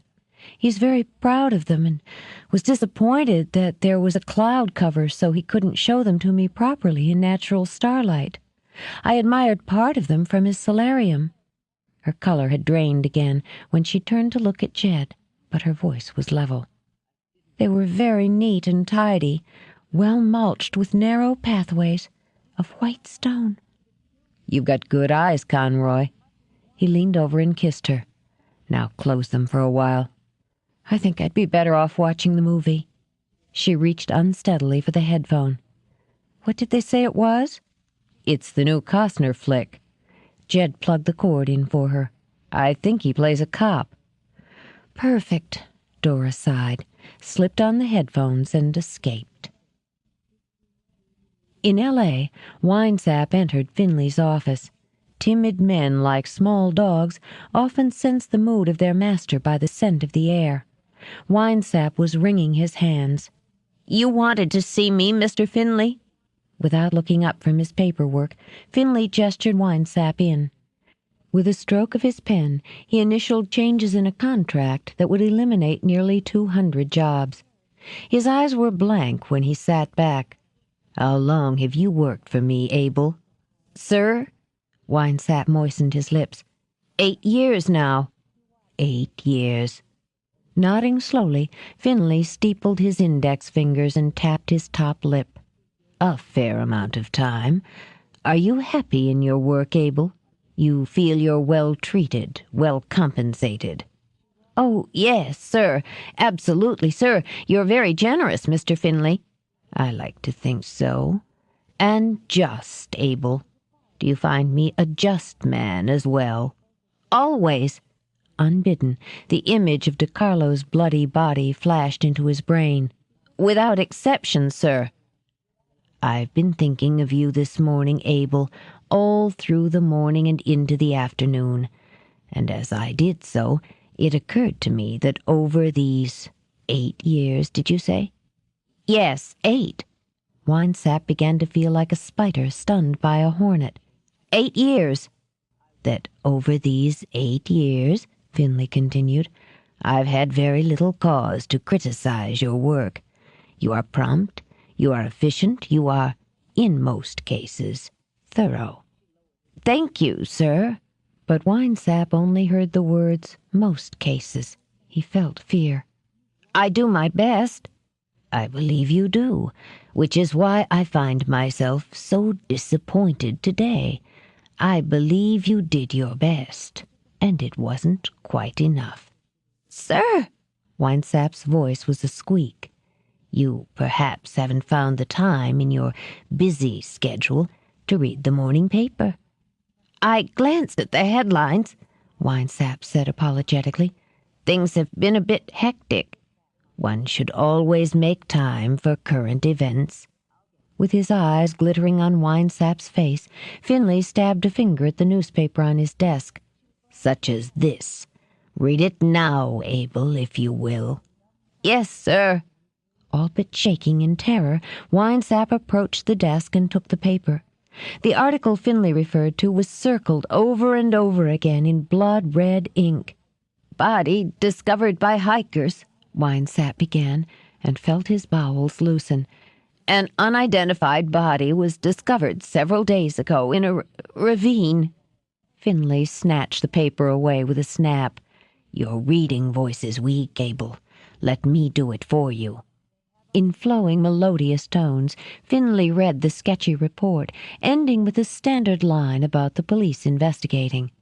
Of course, he added, smoothing the paper out on his desk, we would be able to identify the body. Wouldn't we, Abel? Mr. Finley, sir, it was found miles from here. No one would possibly... He cringed, lowering his eyes. I expected better from you, Abel. That was my mistake. You were not thorough. he said, spacing each word carefully. They will, of course, identify the body sooner or later, and I will be forced to answer more questions. Naturally, I'm confident that I can handle the police, but the inconvenience, Abel, I really believe you should have spared me this inconvenience. Yes, sir, I'm terribly sorry. Winesap thought of the miserable drive into the mountains, the hideous trek with the body dragging behind him. His shoulders sagged. I can't apologize enough. No, I don't believe you can. However, since I have considered your work record carefully and found no unsightly blemishes, I will try to overlook this one. You'll be leaving for the East in a day or two, Abel. I trust you'll handle Miss Conroy with more finesse than you handled Mr. DiCarlo. Yes, sir, thank you. I'll be thorough. I'm sure you will. Finley offered a glittering smile that made Winesap think of sharks feeding. We'll put this unfortunate mistake out of our minds. I don't believe we need to discuss it again. That's very understanding of you, Mr. Finley. Cautious, Winesap backed out of the room. Thank you. Oh, and Abel. Finley enjoyed watching the man stop on a dime and cringe. I really think, under the circumstances, you should return the caddy spoon. Oh, Winesap's face fell. Of course. In much better spirits, Finley leaned back as the door closed respectfully. He'd been in a state of mental turmoil since reading the article, and now calmed himself by doing his deep breathing exercises. There was nothing quite like yoga for soothing the soul. He would have to keep a closer eye on Abel, he thought sadly. A much closer eye. If things got too sticky over to Carlo, he would simply throw dear, devoted Abel to the wolves like so much dead meat. But he sincerely hoped it wouldn't be necessary. He wasn't worried for himself. When a man was rich enough and powerful enough, Finley mused, he was above the common reach of the law. The police couldn't touch him. No one could. And if by some minor miracle they came too close, there would always be small prey, like Abel, to throw off their scent. But he was a forgiving man. Smiling, Finley took the étui he'd brought back to his office with him from his desk and fondled it. A very forgiving man, sometimes to a fault. As long as Abel followed instructions carefully and managed Miss Conroy, there would be no need to kill him. No need at all. 28. It was good to be home in the simple routines of each day. Dora comforted herself with that, and tried not to think of the meeting with Mr. Petroy she still had to face. She hadn't realized she was ordinary enough, mundane enough, to wish for a lack of adventure. But the bald truth was, she wanted her simple life back. More, she wanted the chance to be bored. At least Jed hadn't noticed her lack of appetite. Dora was certain he'd have made a few choice remarks if she hadn't covered it so well. The same held true for the female art of cosmetics. Her eyes might have been shadowed, her skin pale and drawn, but with facials and creams and powders, she presented a very competent mask. She hoped it didn't slip until after Thursday. She was rubbing at the throbbing between her eyes that the doses of aspirin couldn't seem to ease when the shop door opened. Nothing could have made her happier than her father's smiling and slightly tipsy face. "Izzy, my sweet." "Dad, my own true love." She stepped away from the counter to kiss him, then found herself pressing her face against his shoulder and hugging him fiercely. He returned the embrace. Though concern clouded his eyes, they were smiling again when he drew back. "All alone, little girl?" "Not any more. It's been a slow morning. Want some coffee?" "Half a cup," he speculated, watching her move to the coffee service and pour. He knew his children, their faces, the tones of their voices, the subtleties of their body language. Isadora was hiding something, he mused. He would find out what easily enough. "Your mother sends me as an ambassador." He accepted the cup, then pulled out his flask to add a generous dollop of whiskey. to extend an invitation to cocktails and conversation to you and your young man." "If you're referring to Jed, I think he might object to the description, but accept the invitation. When?" "Thursday night." His brow lifted as he saw something flicker over her face. "Pre-theater, of course." "Of course. I'll be happy to check with him." "I'll extend the invitation myself. Is he upstairs?" "No, I think he's out." She sipped her coffee, grateful when a couple of window shoppers passed on without coming in. "You can check with him later if you like." Quentin watched her toy with the sugar bowl. "Have you had a lover's tiff?" "We don't tiff." She managed to smile. "We do fight now and then, but tiffing isn't part of our ritual."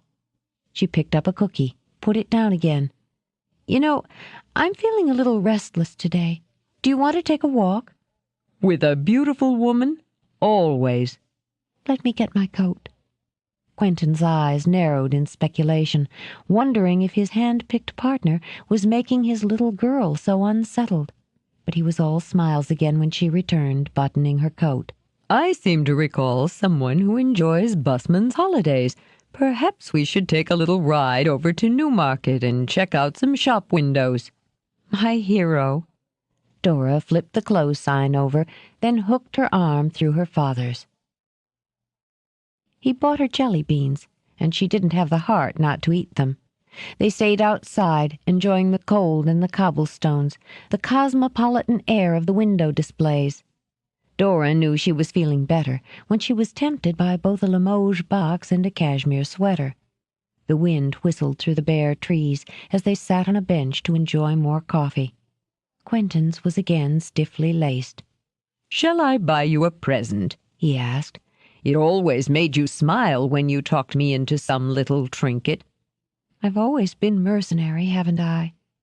Amused at herself, she leaned her head companionably on his shoulder. "You've always loved pretty things and appreciated them as well. That's a gift, Izzy, not a flaw." She felt foolish tears prick at her eyes. "I guess I'm having a mood. I always thought Will had the moods." "All of my children had wonderful moods," Quentin said staunchly. "It's the theater in your blood. Artists are never easy, you know. We aren't meant to be." "What about cops?" He paused a moment to drink, to enjoy. "I see law enforcement as an art as well. Some would say science, of course, but the timing, the choreography, the drama, yes, it's quite an art." He draped a comforting arm around her. "Tell me what you're feeling, Izzy." And she could. She had always been able to tell him what she felt without fear of criticism or disapproval. "I'm so in love with him.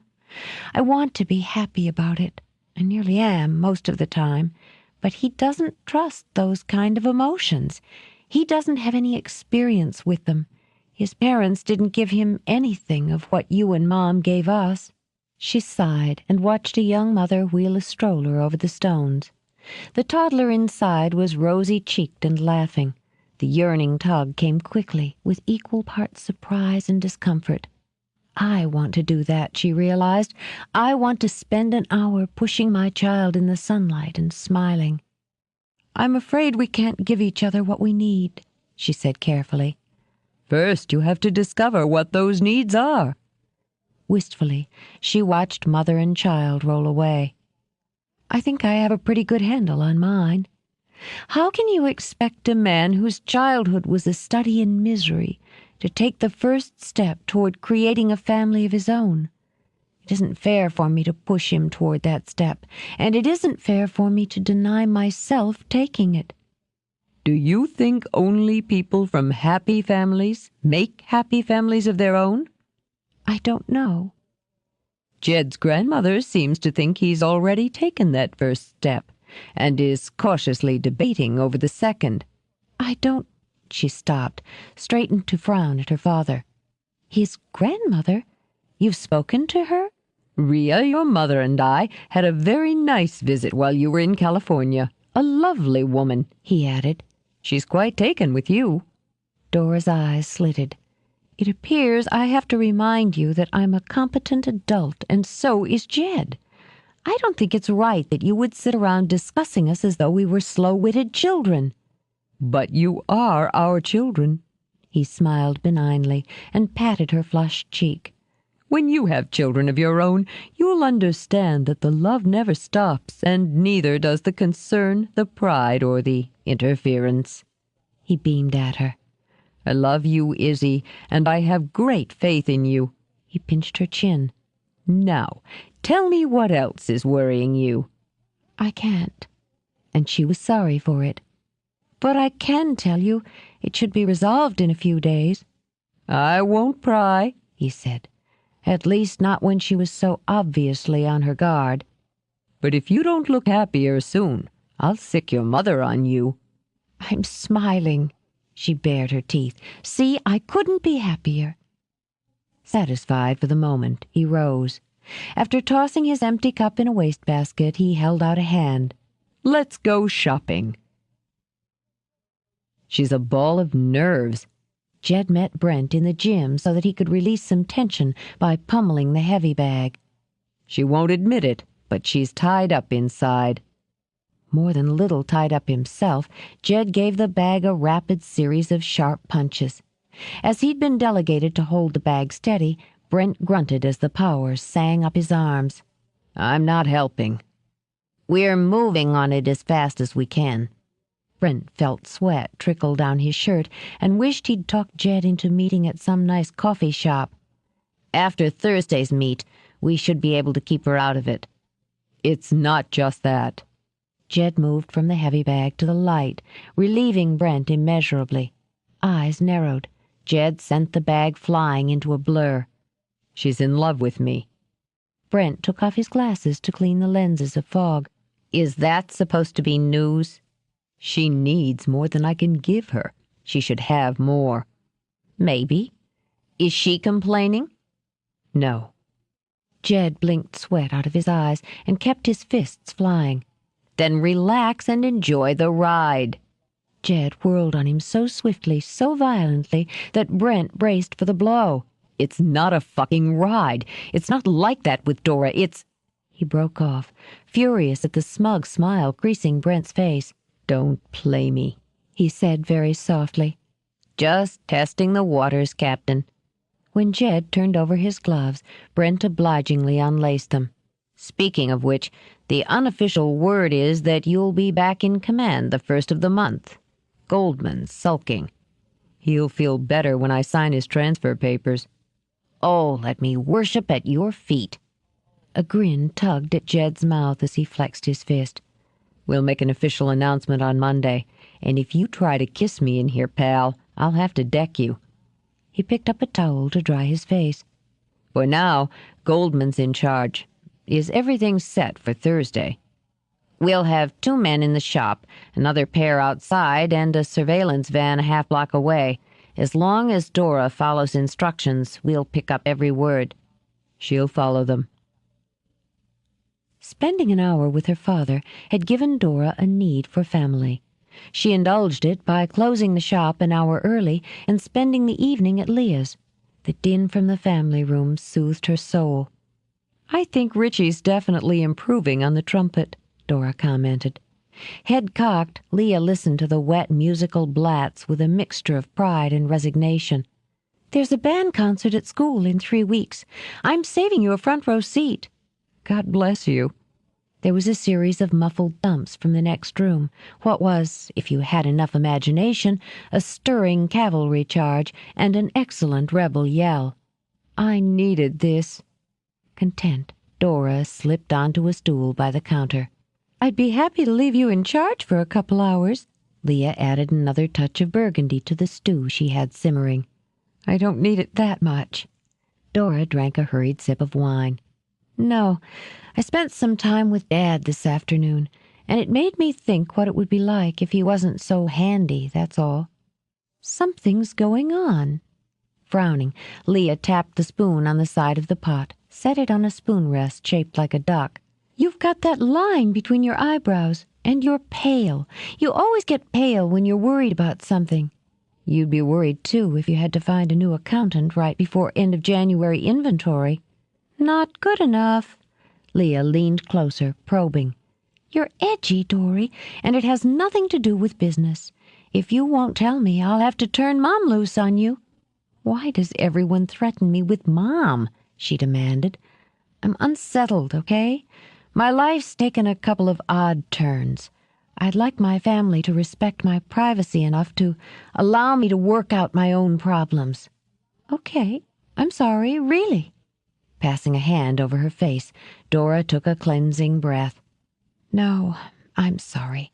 I shouldn't have snapped at you. I guess I'm still a little jet-lagged. I think I'll go home, take a hot bath, and sleep for 12 hours. If you don't feel better tomorrow, I can come in early. Thanks. I'll let you know. She started to slide off the stool as the knock sounded on the back door. Hi, Mary Pat stuck in her head. I came to pick up my share of the monsters. She listened a moment to the shouting and the blare of the trumpet. Ah, the patter of little feet. Wonderful, isn't it? Have a seat, Leah invited, unless you're in a hurry. I'd love a seat, she sighed as she took the one beside Dora. I've been on my feet for 8 straight hours.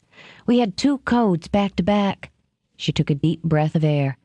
God, how do you manage to raise kids, hold down a job, and cook like that? I have an understanding boss.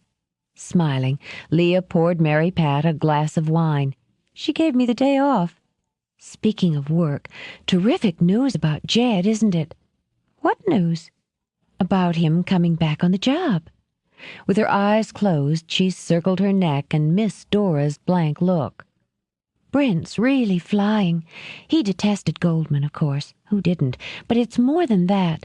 The department needs Jed, and Jed needs the department. Now that he's made the decision to come back, it's pretty clear he's got his head on straight again. I don't think he's going to wait until the first of the month to take command, either. Otherwise— One look at Dora's face made Mary Pat stumble to a halt. Oh, damn. Did I jump the gun? When Brent told me it would be official on Monday, I just assumed you knew. No, Jed didn't mention it. She fought to work a smile onto her lips, but couldn't make it reach her eyes. It's good news, though. No, great news. I'm sure it's just what he needs. How long have you known? A couple of days. Idiot, Mary Pat thought, but wasn't sure if she was referring to herself or to Jed. I'm sure he planned to tell you himself once he, But she couldn't think of any handy excuses. I'm sorry. Don't be. I really am glad to hear it. After sliding off the stool, Dora reached mechanically for her coat. I've got to get going. Stay for dinner, Leah said quickly. There's plenty. No, I have some things to do. Say hi to Brent, she told Mary Pat. Sure. When the door closed, Mary Pat lowered her forehead onto her fisted hands. I feel like I ran over a puppy. Why the hell didn't he tell her? Because he's a jerk. Leah's voice was low with fury. All men are jerks. That's a given, Mary Pat agreed. But this was major, and this was cold. Leah, I've known Jed a long time, and he's not cold. Careful, but not cold. Maybe he forgot the difference. Odd things happen to the mind at 2 o'clock in the morning, particularly to a man who's waiting for a woman. He begins to speculate, to project, to worry, and to sweat. Jed paced his living room, strode through the door he'd propped open, and paced the corridor. As he had numerous times over the last 4 hours, he strode to the back door and stared out at the gravel lot. His car was as alone out there as he was alone inside. There was no sign of Dora. Where the hell was she? He strode back to his apartment to look at the clock, to check its time with his watch. 2:01. If she wasn't home in 10 minutes, he promised himself, he would call in all his markers and put out an APB. He stared at the phone. It wasn't until he'd picked up the receiver that he realized his hand was sweating. Swearing, he slammed the phone back on the cradle. No, he wasn't going to call the hospitals. He wasn't even going to let himself think that way. But where the hell was she? What the hell could she have to do at 2 in the morning? He started to reach for the phone again and stopped as a fresh idea sharpened in his brain. Unless she was paying him back, it was a safe, even a comforting thought, so he played with it. Was this how she'd felt when he'd come in late without leaving any word? Was she doing this to show him how it was to agonize over silence when the person who mattered was out of reach? She wasn't going to get away with it, he decided. She damn well was going to pay for it. But he was reaching for the phone again when he heard her key in the outside lock. He was out in the hall and at the door before she'd opened it. "Where the hell have you been?" The demand burst out of him, ripe with worried fury. "Do you have any idea what time it is?" "Yes." Very deliberately, she closed the door and locked it. "Sorry, I didn't realize I had a curfew." She walked past him, only because he was too stunned to stop her. But he recovered quickly. He caught up with her at the door of her apartment and spun her around. "Just a goddamn minute, Conroy. We'll forget the personal stuff for now. The fact is you're a prime target, and it was incredibly irresponsible of you to be out of contact for half the night." "I'm responsible to and for myself." She jammed the key in the lock and shoved the door open. "And as you can see, I'm perfectly fine." He slapped a hand against the door before she could close it. "You had no right." "Don't tell me about rights," she interrupted, very cool, very calm. "I spent the evening as I chose to spend it." Anger and resentment bubbled inside him. "And how was that?" "Alone." She took off her coat and hung it in the closet. "You did this to get under my skin, didn't you?" "No." She walked past him toward the kitchen to pour a glass of water. "I did it because I wanted to. I'm sorry if you were worried. It didn't occur to me that you would be." "It didn't occur to you?" Incensed, he grabbed the glass out of her hand and tossed it into the sink. It shattered effectively. "Fuck that, Conroy. You knew damn well I'd be half crazy. I was about to call out a goddamn APB. Interesting, isn't it, the way those police terms slide right off your tongue? It's a good thing you're going back on, Skimmerhorn. You make a lousy civilian. Her eyes were as dull as her voice. Are congratulations in order, Captain? Or just best wishes? When he didn't respond, she nodded. Well, you can have both. It's not official until next week. He spoke carefully, studying her. He'd never seen her eyes that cold or that detached. How did you find out? Does it matter? It's more to the point that I didn't find out from you. Excuse me. She brushed past him and into the living room. He closed his eyes a moment and cursed himself for a fool. So you're pissed. Okay, but that— No, she interrupted. It's not okay. And I'm not pissed. Because she was tired, unbearably so, she gave in and sat on the arm of a chair. You could say I've been illuminated. You could even say that I'm devastated. But no, Jed, I'm not angry. The quiet resignation in her voice reached him. Dora, I didn't do it to hurt you. I know that. That's why I'm illuminated. You didn't tell me because you didn't think it was any of my concern. You didn't want it to be any of my concern is probably more accurate. It was a major decision in your life. Your life, she repeated with stinging emphasis. Not mine. So why should you bother to tell me? She was slipping away from him. He was standing 2 feet away from her and watching the distance grow by leaps and bounds. It terrified him. You make it sound as though I was keeping it from you. I needed to work it out, that's all. I didn't think you'd understand. You didn't give me the chance, Jed, she said quietly. Did you think I could have felt the way I did about you and not understand how important your work was to you? Her use of the past tense had a quick skitter of panic sprinting up his spine. It had nothing to do with you. As soon as the words were out of his mouth, he knew they were ill-chosen. Her eyes remained dry, but hurt filled them. I didn't mean it that way. I think you did. I wish I didn't blame you for it, but I do. I know you had it rough, But you've been making your own choices for a long time. You chose not to accept my feelings for you, and you chose not to let yourself feel anything back. And I don't blame you for that, Jed." Her voice didn't waver. Her eyes remained steady, but the hands in her lap were clenched tight. "I blame you very much for that, and for hurting me. I told you I don't handle pain very well, and I don't pretend it's not there when it is. Since you're the first man who's ever broken my heart, I think you should know it." For Christ's sake, Dora. He started toward her, but the way she jumped up and stepped back unmanned him. "I don't want you to touch me now." She spoke very quietly, clinging to the slippery edge of control. "I really don't. It's humiliating for me to finally understand that's all we had." That's not true. He fisted his hands at his sides, but already knew he couldn't beat his way through the wall he'd thrown up between them. You're blowing this out of proportion, Dora. It's just a job. "I wish it were, but we both know it's not. It's the most important part of your life. You gave it up to punish yourself, and you're taking it back because you can't be happy without it, and maybe not even whole without it. I'm glad for you, Jed. I truly am." I don't need the analysis. I need you to stop this and be reasonable.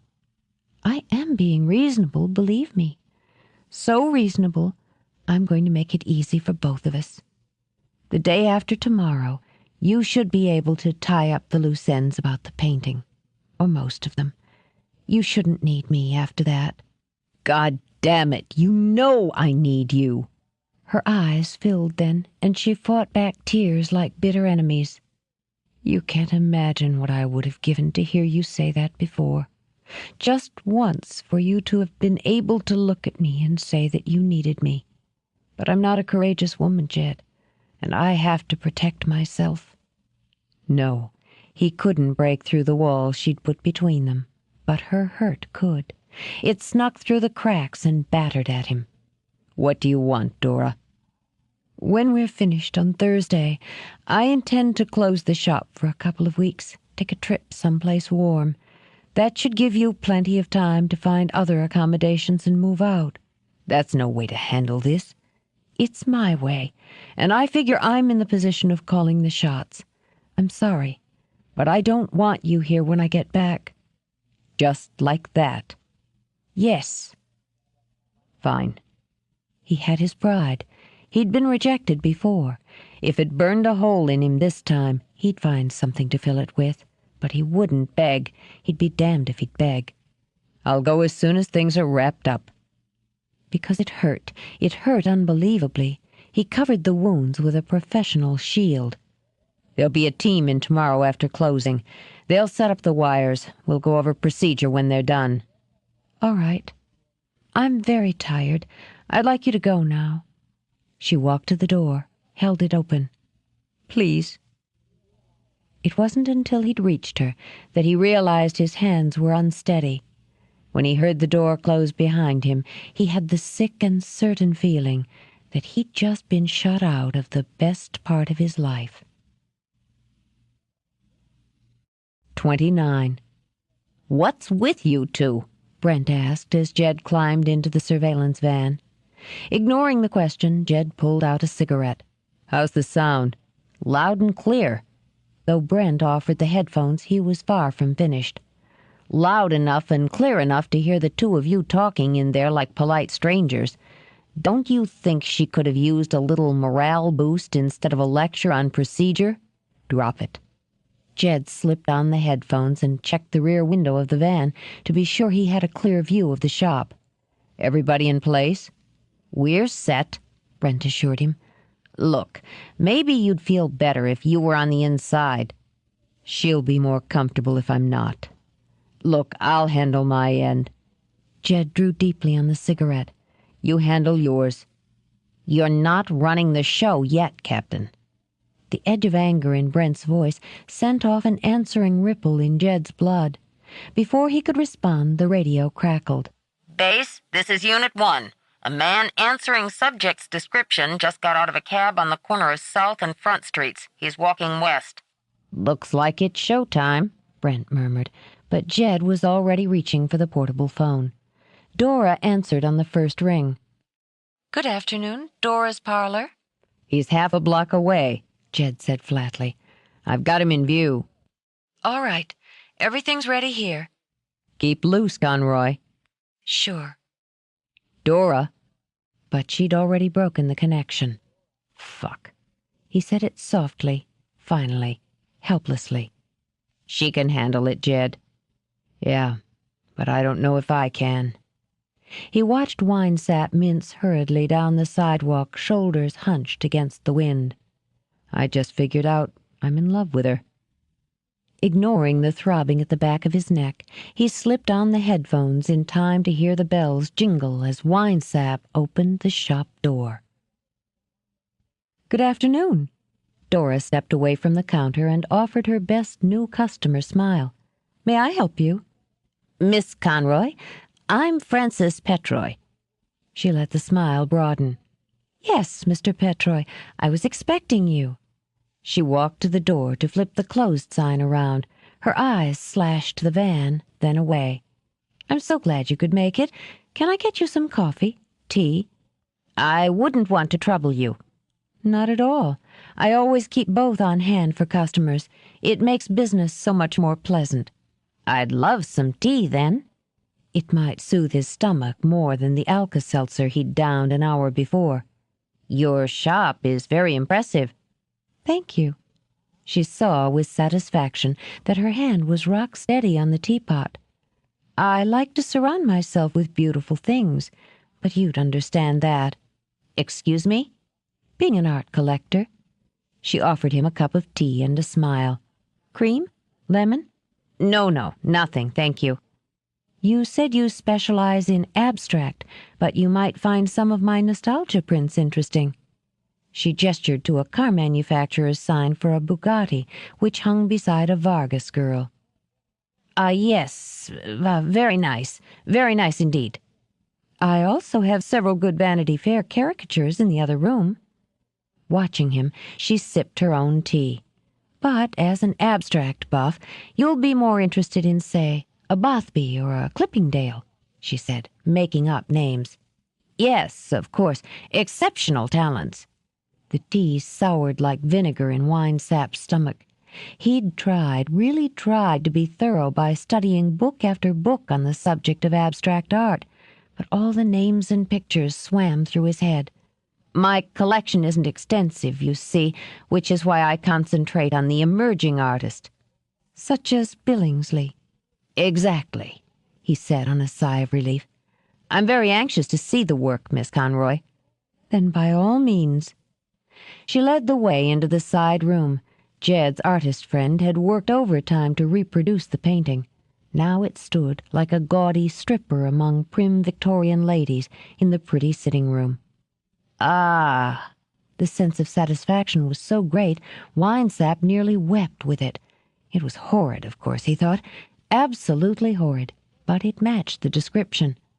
Such a bold, arrogant style, Dora commented. I was really taken with it. Yes, of course. It's everything I'd hoped for. He made a show of examining the brushstrokes. I'd very much like to add this to my collection. I'm sure you would. She let a touch of amusement color her voice. Did you have an offer in mind, Mr. Petroy? In mind, naturally, he said, trying to be coy. I'd prefer if you'd set a price for negotiation. I'd be happy to. Dora sat in a tufted back chair and crossed her legs.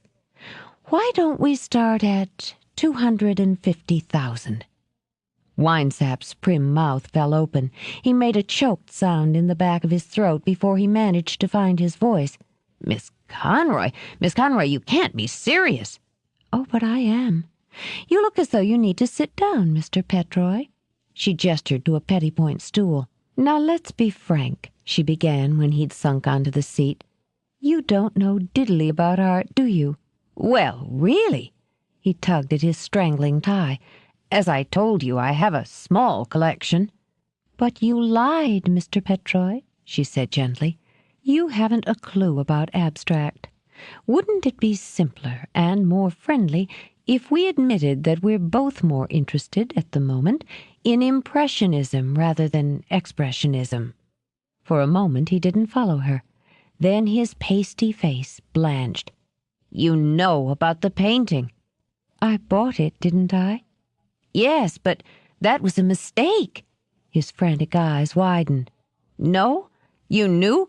You knew all along about the Monet? You were working with DiCarlo? You cheated? He accused miserably. Dora merely chuckled and leaned forward. You needn't sound so offended. After all, you sent DiCarlo here, didn't you? It's been his fault. Disgusted, Winesap threw up his hands. All this confusion is his fault. I can't imagine why I was sorry he died so badly. The image in the police photo flashed obscenely in her mind. So you killed him, she murmured. For this? But Winesap wasn't listening. Now I have to clean up the entire mess again. I'm not happy about the $250,000, Miss Conroy. Not happy at all. He rose. So did Dora. Even as he reached under his coat, 2 officers were bursting through the rear door. Freeze! Winesap took one look at the guns pointing at him and fainted dead away. His checkbook slipped out of his hand and flapped onto the floor. He was going to pay me for it, Dora said dully. She watched, light-headed, as 2 officers escorted a babbling and cuffed Winesap out of the shop. She hadn't needed to lower her head between her knees, but she remained sitting. It was an even bet as to whether or not her legs would support her. He was going to write me a check. A laugh bubbled out, lightly tinted with hysteria. Jesus Christ! I wonder if I'd have asked him for 2 forms of ID. Here. Jed shoved a cup into her hands. What is it? That tea you drink, with a little brandy. Good idea. She knocked it back like water and felt it warm her jittery stomach. I guess you guys got all you needed. We got plenty. He wanted to touch his fingertips to her hair, but he was afraid she'd cringe away. You did good, Nancy. Yeah, I did. She lifted her eyes then, made herself meet his. I guess on some level we didn't make such a bad team. He stared down at her for a long time. It's been hard on you. I come from pretty tough stock, Skimmerhorn. Conroys don't fold easily. You were brilliant. Brent swept in to lift Dora out of the chair by her elbows. He kissed her hard. A stand-up job, Dora. You want a job on the force, you've got my recommendation. Thanks, but I'm putting my magnifying glass and coupe in mothballs. Come again? Nancy Drew, Jed muttered, and felt his heart sag. I'm going down to interrogation with Brent. Are you going to be all right? I'm going to be fine. Terrific, in fact. Her smile was blinding, but she lowered herself carefully to the arm of the chair. It's still tough for me to believe that pathetic little man engineered all this and killed DiCarlo. Brent opened his mouth, then shut it again at a swift, warning look from Jed. We have enough on the tape to pry the rest out of him. Because they felt useless, Jed jammed his hands in his pockets. Are you sure you'll be all right? I said I would. Go be a cop. She softened the words with a smile. It looks good on you. She pushed a hand through her hair. Jed watched as the strands fell beautifully back into place. I'd appreciate it if you'd give me a call. Let me know what the result of the interrogation is. You'll get a full report, Brent promised her. In the morning. Steadier, she rose again. I'm going upstairs and sleep around the clock. If you're finished in here, I'll lock up behind you. She followed them to the door. When he reached it, Jed turned, closed his hand over hers on the knob. He couldn't help it. I'd like to talk to you tomorrow, when you're feeling up to it. She nearly gave in, very nearly. There was as much hurt in his eyes as she was holding inside her, but a fast break was a clean one. My schedule's a little tight, Jed. I booked an early morning flight to Aruba. I've got to pack. There was nothing in her voice, nothing in her face that offered the slightest opening. You move fast. It seemed best all around. I'll send you a postcard. Because she hated the bitter aftertaste of the statement, she turned her hand under his and gave it a quick squeeze. "Give 'em hell, Captain." She closed the door quickly and turned the lock. "Why didn't you tell her we've asked LAPD to move on Finley?" Brent demanded when Jed stood on the sidewalk. He hurt all over, as if someone had pounded him ruthlessly and methodically with foam-covered fists. "Do you think that would have made her sleep any better?" "No," Brent murmured to Jed's retreating back. "Guess not." And she was telling herself that sleep was exactly what she needed. She hadn't had a decent night of it in more than a week. Dora pulled the shade on the front door, then drummed up the energy to lift the coffee and tea tray.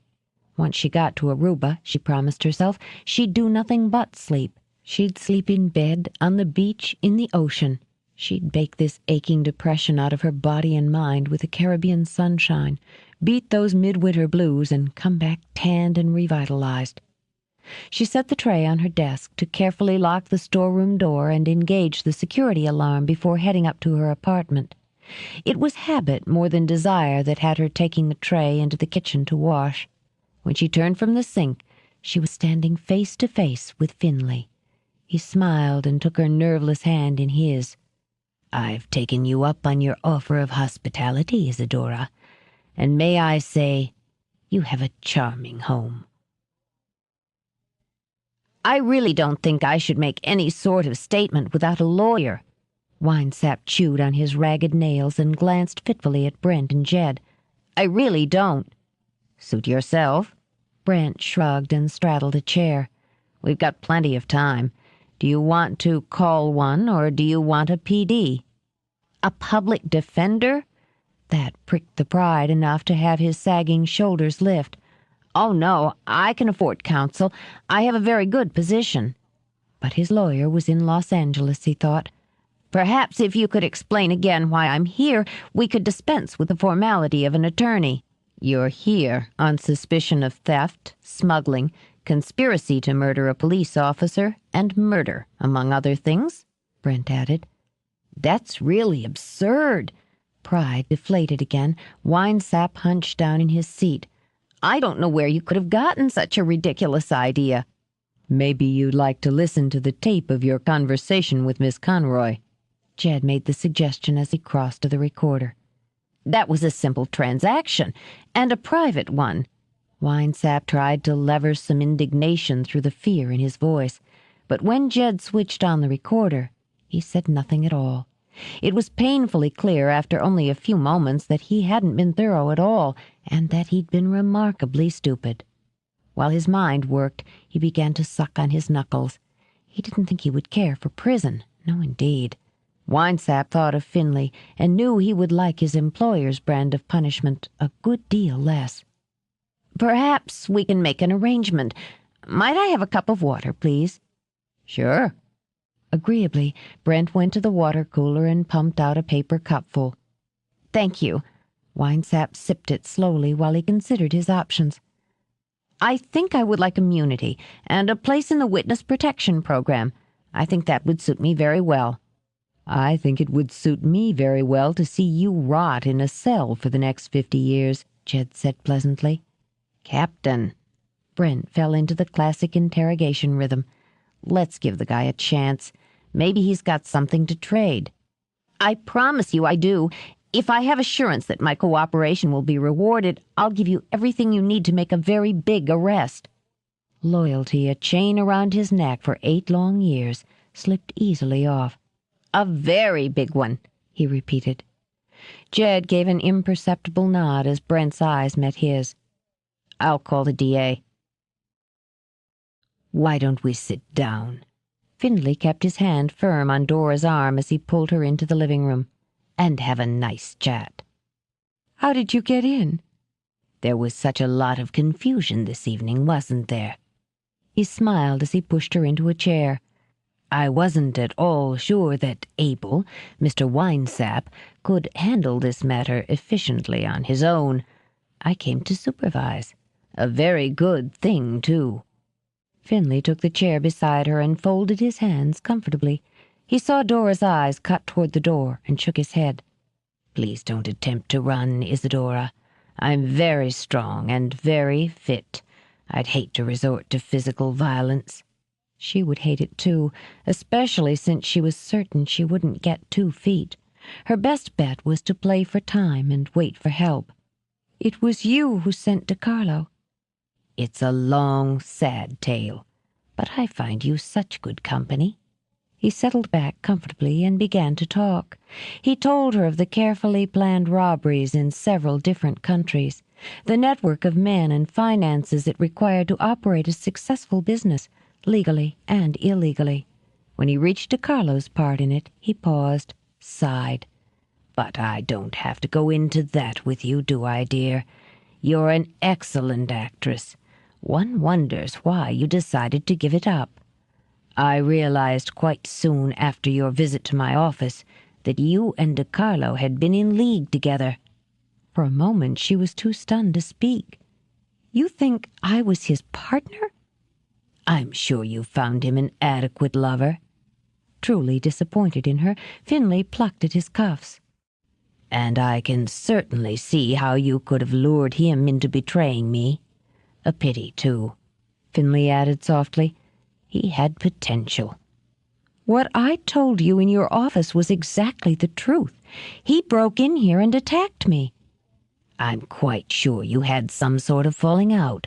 Greed and sex working against one another, I would assume. His eyes narrowed, glinting dully. Did you find another, more inventive man, Isadora, one you could maneuver and pit against poor Mr. DiCarlo so that he came to me with some feeble excuse for not returning my property? The painting was not your property. You stole it, and I was never involved with DiCarlo. And when he didn't return, Finley continued as if she hadn't spoken, you became concerned and decided to test the waters with me yourself. Oh, you were very clever, so charming, so distressed. I very nearly believed you. There was just one niggling doubt in my mind, which proved sadly true once I witnessed the events of this afternoon. I'm disappointed that you turned to the police, Isadora, settling for a finder's fee. He wagged a finger at her scoldingly. I thought more of you than that. You've cost me 2 very good men and a painting I wanted very much. Now, how are we going to reconcile? Too terrified to sit, she sprang to her feet. They have your Mr. Winesap down at police headquarters. He'll be telling them all about you by now. Do you think he would have the nerve? Finley considered it a moment, then moved his shoulders in elegant dismissal. Perhaps. But don't be concerned. Mr. Winesap will very soon suffer a tragic and fatal accident. I would much rather talk about my painting and how you think I can retrieve it. You can't. But surely, since you've been such a help, the police have told you where they've secured it. She said nothing, only because it surprised her so much that she hadn't thought to ask. I thought so. Finley smiled broadly as he rose. Just tell me where it is, Isadora, and leave the rest to me. I don't know where. Don't lie, please. He slipped his hand into the inside pocket of his saddle rose suit and pulled out a highly polished Luger. Gorgeous, isn't it? He asked when Dora's eyes fastened on the barrel. A German make, used in World War II. I like to think that a Nazi officer killed quite efficiently with it. Now, Isadora, where is my painting? She looked helplessly into his eyes. I don't know. The force of the bullets slammed her back against the wall. Even as the fire erupted in her shoulder, she didn't believe he'd shot her, couldn't believe it. Dazed, she touched a finger to the worst of the heat and stared blindly at her blood-smeared fingers. She was still staring at them when she slid limply down the wall. I really think you'd better tell me. All reason, Finley stepped up to where Dora lay in a boneless heap. You're losing a great deal of blood. He crouched down, mindful not to stain his suit.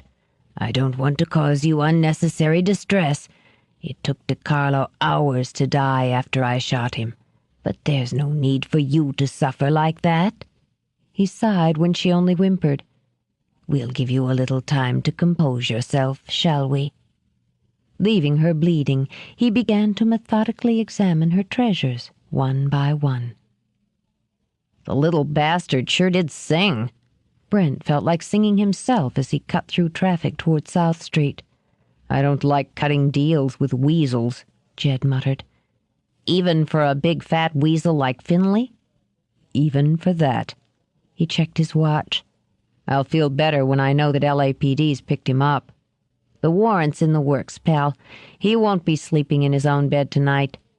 There was some comfort in that, some small comfort. Jed would have been happier if he could have taken the man down himself. "You didn't have to come this far out of your way. I could have caught a cab." "Nothing's too good for the captain, not tonight. And if I were you, I wouldn't wait until morning to give a certain gorgeous brunette the good news. She needs to sleep." "She needs some peace of mind." "She ought to get plenty of it in Aruba." "Come again?" "Nothing." Jed turned to scowl at the light sleet that began to fall as they turned onto South. "Now then." Finley sat down again, pleased when Dora found the strength to push herself to a sitting position against the wall. The blood seeping out of the wound on her shoulder had slowed to a sluggish ooze. About the painting. Her teeth were chattering. She'd never been so cold that even her bones felt like frigid sticks. While her arm and shoulder spurted fire, the rest of her seemed cased in ice. She tried to speak, but the words hitched one moment and slurred drunkenly the next. The police took it." "I know that." The first sizzle of anger crept into his words. "I'm not a fool, Isadora, as you obviously believe. The police have the painting, and I intend to get it back. I paid for it." "They took it away." Her head lolled on her shoulder, then rolled weakly against the wall. The room was losing its color, going gray. "To grandmother's house," she said, edging toward delirium. "Then away. I don't know." "I can see you need incentive." He set the gun aside and loosened his tie. Dully, Dora watched him slip out of his jacket. When he reached for the gold buckle of his belt, slippery fingers of horror crept through the shock. "Don't touch me." She tried to crawl away, but the room revolved sickeningly so that she could only curl in a ball in a congealing puddle of her own blood. "Please, don't." No, no. Unlike DiCarlo, I have no plans to force myself on you. But a good whipping with this belt may loosen your tongue. It may be hard for you to believe, but I actually enjoy inflicting pain." He wrapped the end of the belt around his hand, the buckle loose to add bite to the beating. "Now, Isadora, where is the painting?" She saw him pick up the gun and raise the belt at the same time. All she could do to try to block both weapons was close her eyes. "You can drop me out front," Jed told Brent. "Nope, door-to-door service." He whipped into the parking lot, spitting gravel. "If you had any heart, you'd ask me up for a beer." "I haven't got any heart." Jed pushed the door open and glanced back at Brent's engaging grin. "Sure, come ahead." If nothing else, it would put off the time he'd have to spend alone, waiting for morning. "You got any of that imported stuff?" Brent slung a friendly arm over Jed's shoulders as they trooped toward the steps. "Mexican, maybe? I really feel like—" When they heard the thin cry, they each slapped a weapon into their hands. They charged through the door in a dead run. Years of partnership clicked seamlessly into place. When Jed kicked open Dora's door, he went in high, Brent low. The faintest flicker of irritation crossed Finley's face as he whirled. 2 police issues fired simultaneously. 2 9mm bullets caught Finley high in the chest. "God! Oh, God!" With terror singing in his head, Jed rushed to Dora. He said her name over and over like a prayer as he ripped off her blouse and used it to staunch the oozing blood. "Hang on, baby. You hang on." There was so much blood, he thought frantically, too much, and because it had begun to clot, he knew too much time had passed. When he looked at her still, white face, he had one moment of unspeakable horror when he thought she was dead. But she was shaking. He could feel the racking trembles of shock even as he peeled off his jacket to cover her. "You're going to be okay. Dora, baby, can you hear me?" Her eyes were wide and dilated and remained unfocused. The second bullet had gone through the fleshy part of her upper arm. She hadn't even felt it. "Use this." Brent pushed a towel into Jed's shaking hands and folded another to place under Dora's head. "Ambulance is on the way." He spared a glance at the body sprawled on the rug. "He's dead. Dora, listen to me. You listen to me, damn it." Jed worked quickly as he spoke to her, using the towel to pad the upper wound and what was left of her blouse to fashion a pressure bandage. "I want you to hold on. Just hold on." Then he could think of nothing else but to gather her close and rock her. "Please stay with me. I need you to stay with me." He felt the light brush of her hand on his cheek. When he looked down at her face, her lips trembled open. Don't tell my parents," she whispered.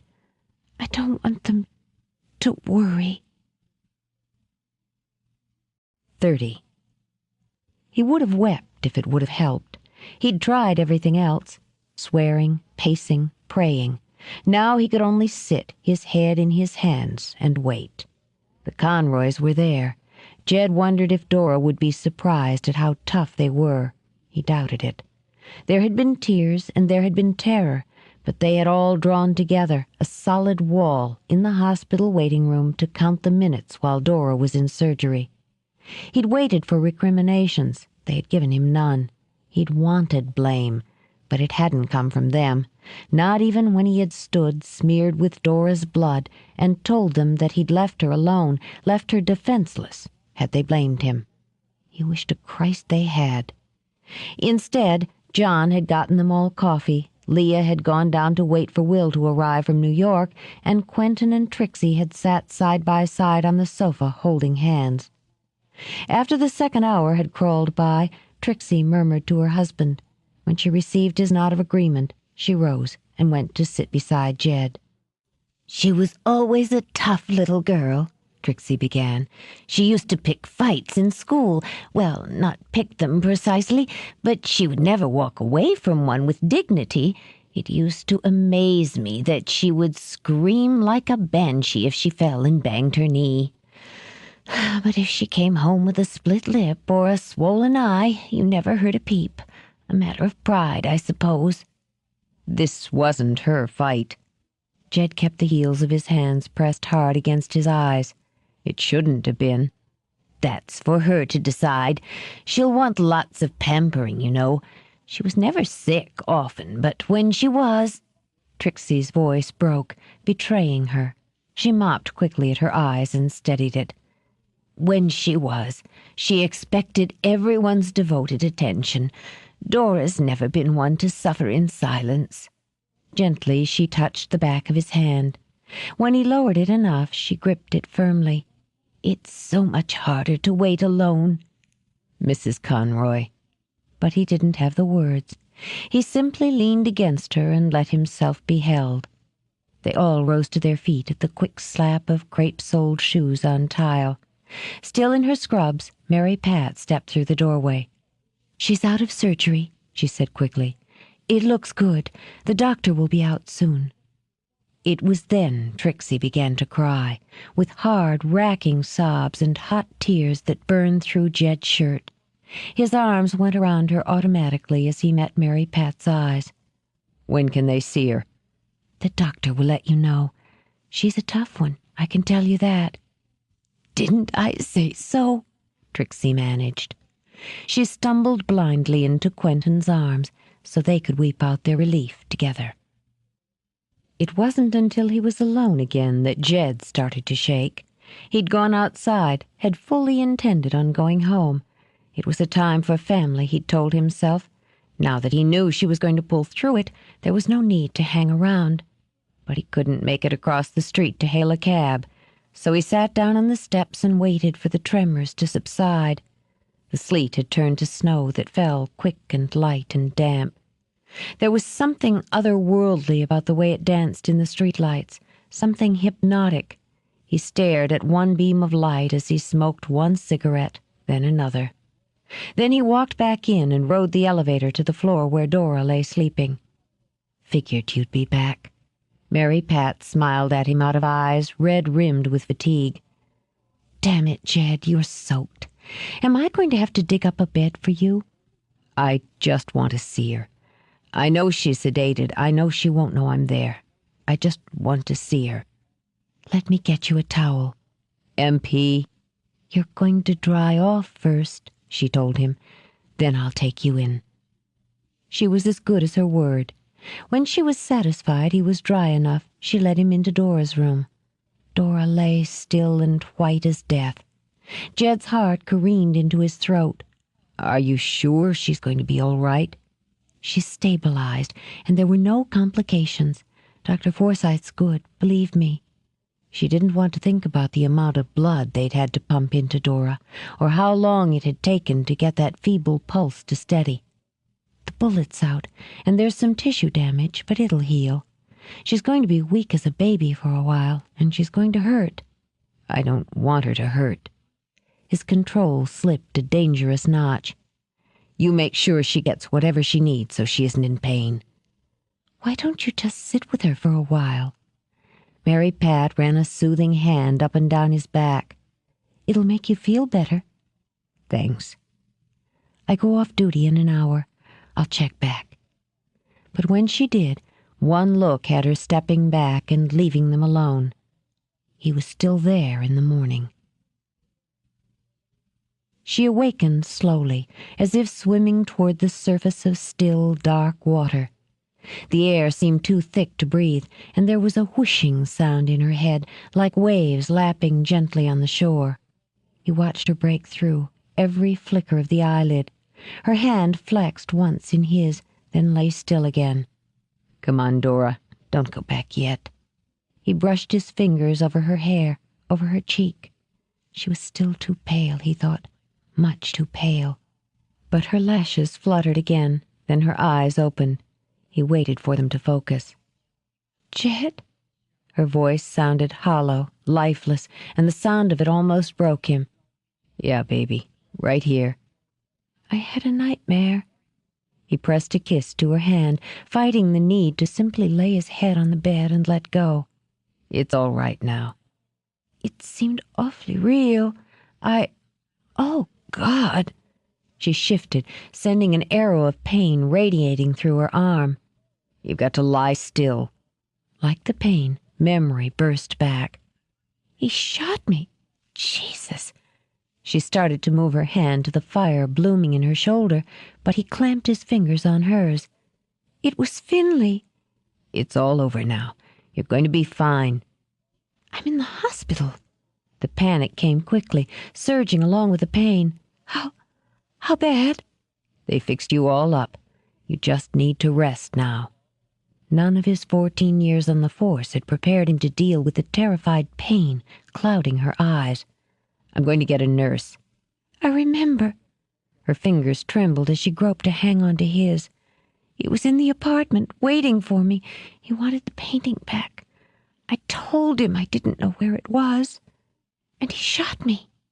"He won't ever hurt you again. I swear it."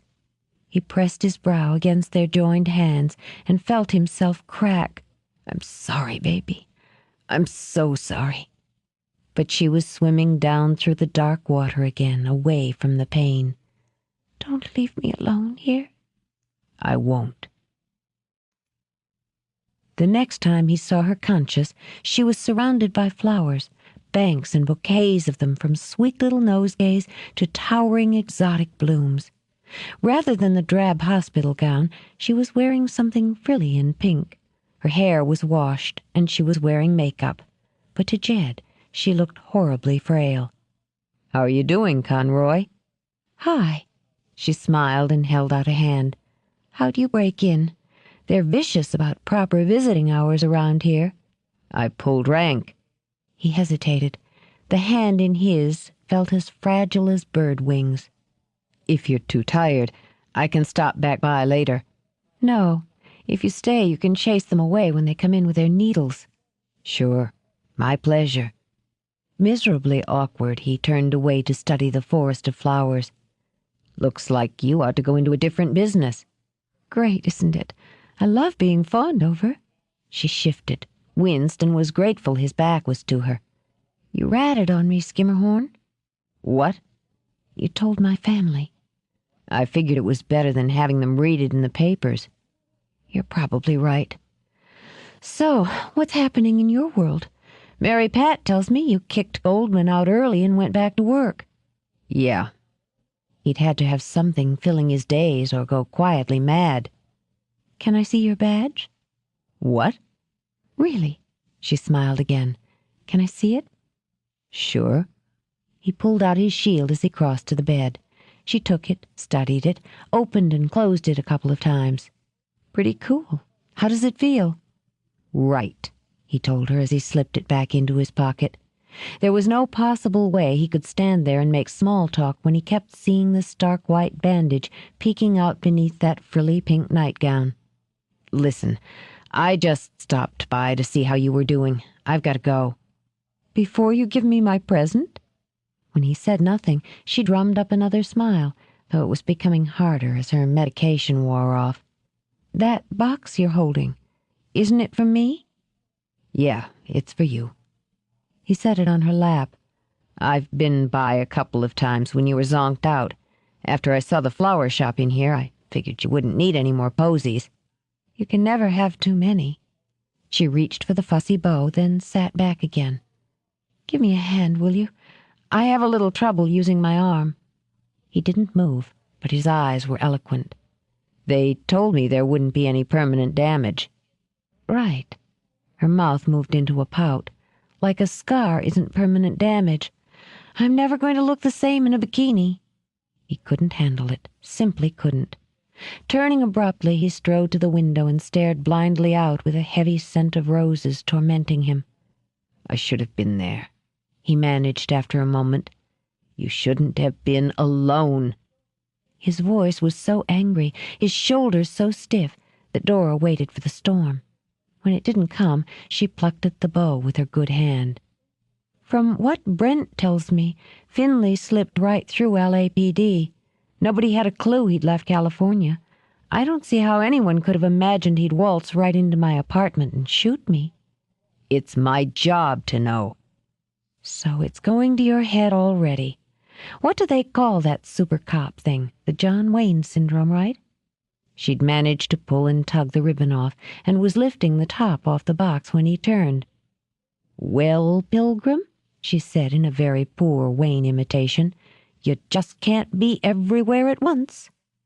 Though her arm was beginning to throb, she dug happily into the tissue paper.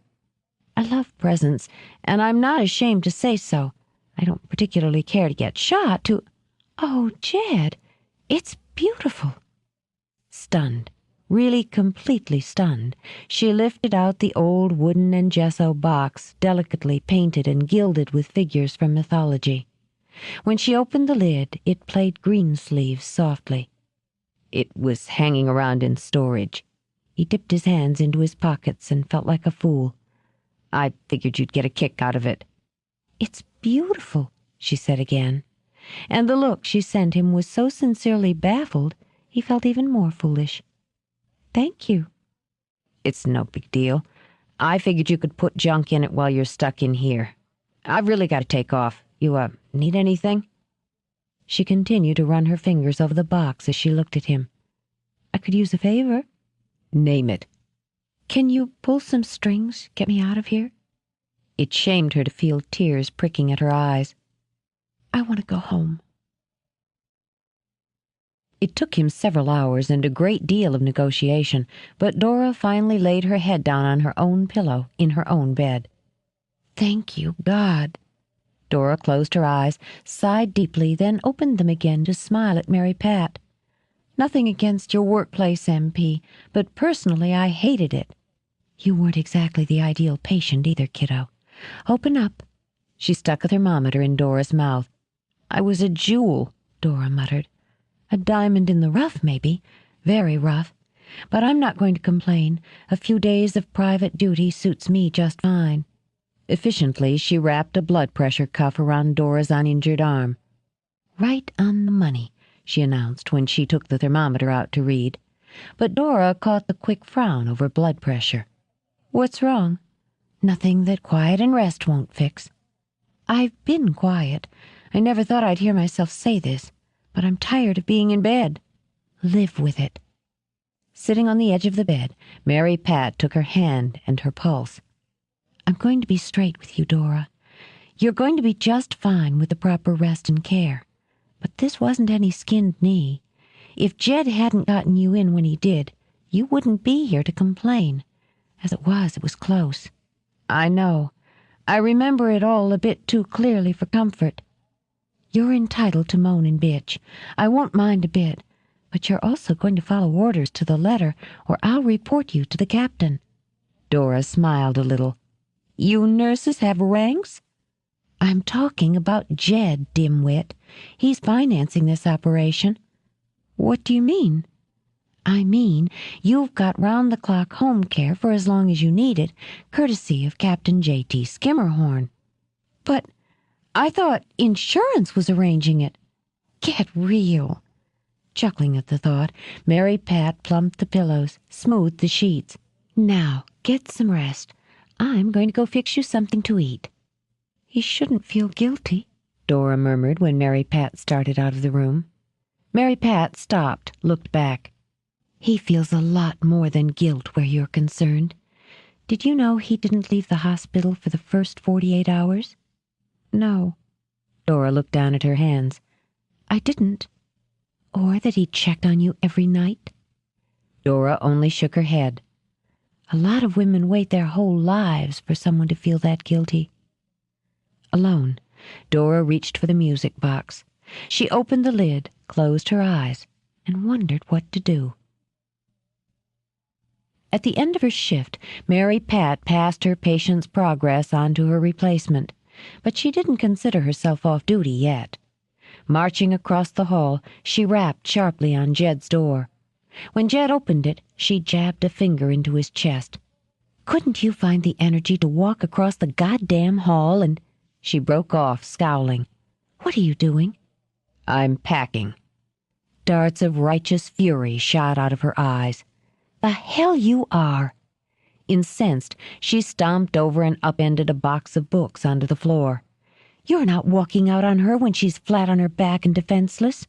"I'm not walking out." He struggled for calm.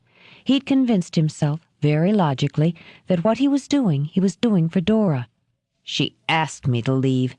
It's only going to upset her if she finds out I haven't moved yet." Mary Pat fisted her hands on her hips. "You're an idiot. I can almost accept that, but I never thought you were a coward." "Back off, MP." "Not a chance. Can you stand there and tell me you're not in love with her?" He reached for a cigarette. Mary Pat snatched it out of his hand and broke it in two. He glared. She glared right back. "No, I can't. But that's not the point. The doctor was real clear about keeping her free from stress. She doesn't need me hanging around upsetting her." "Sit down. Sit down, damn it!" She gave him a quick shove. "I'm going to tell you exactly what she needs." "Fine." He slumped into a chair. "I'm sitting." "Have you ever told her you loved her?" "I don't see that that's any of your business." "I didn't think so."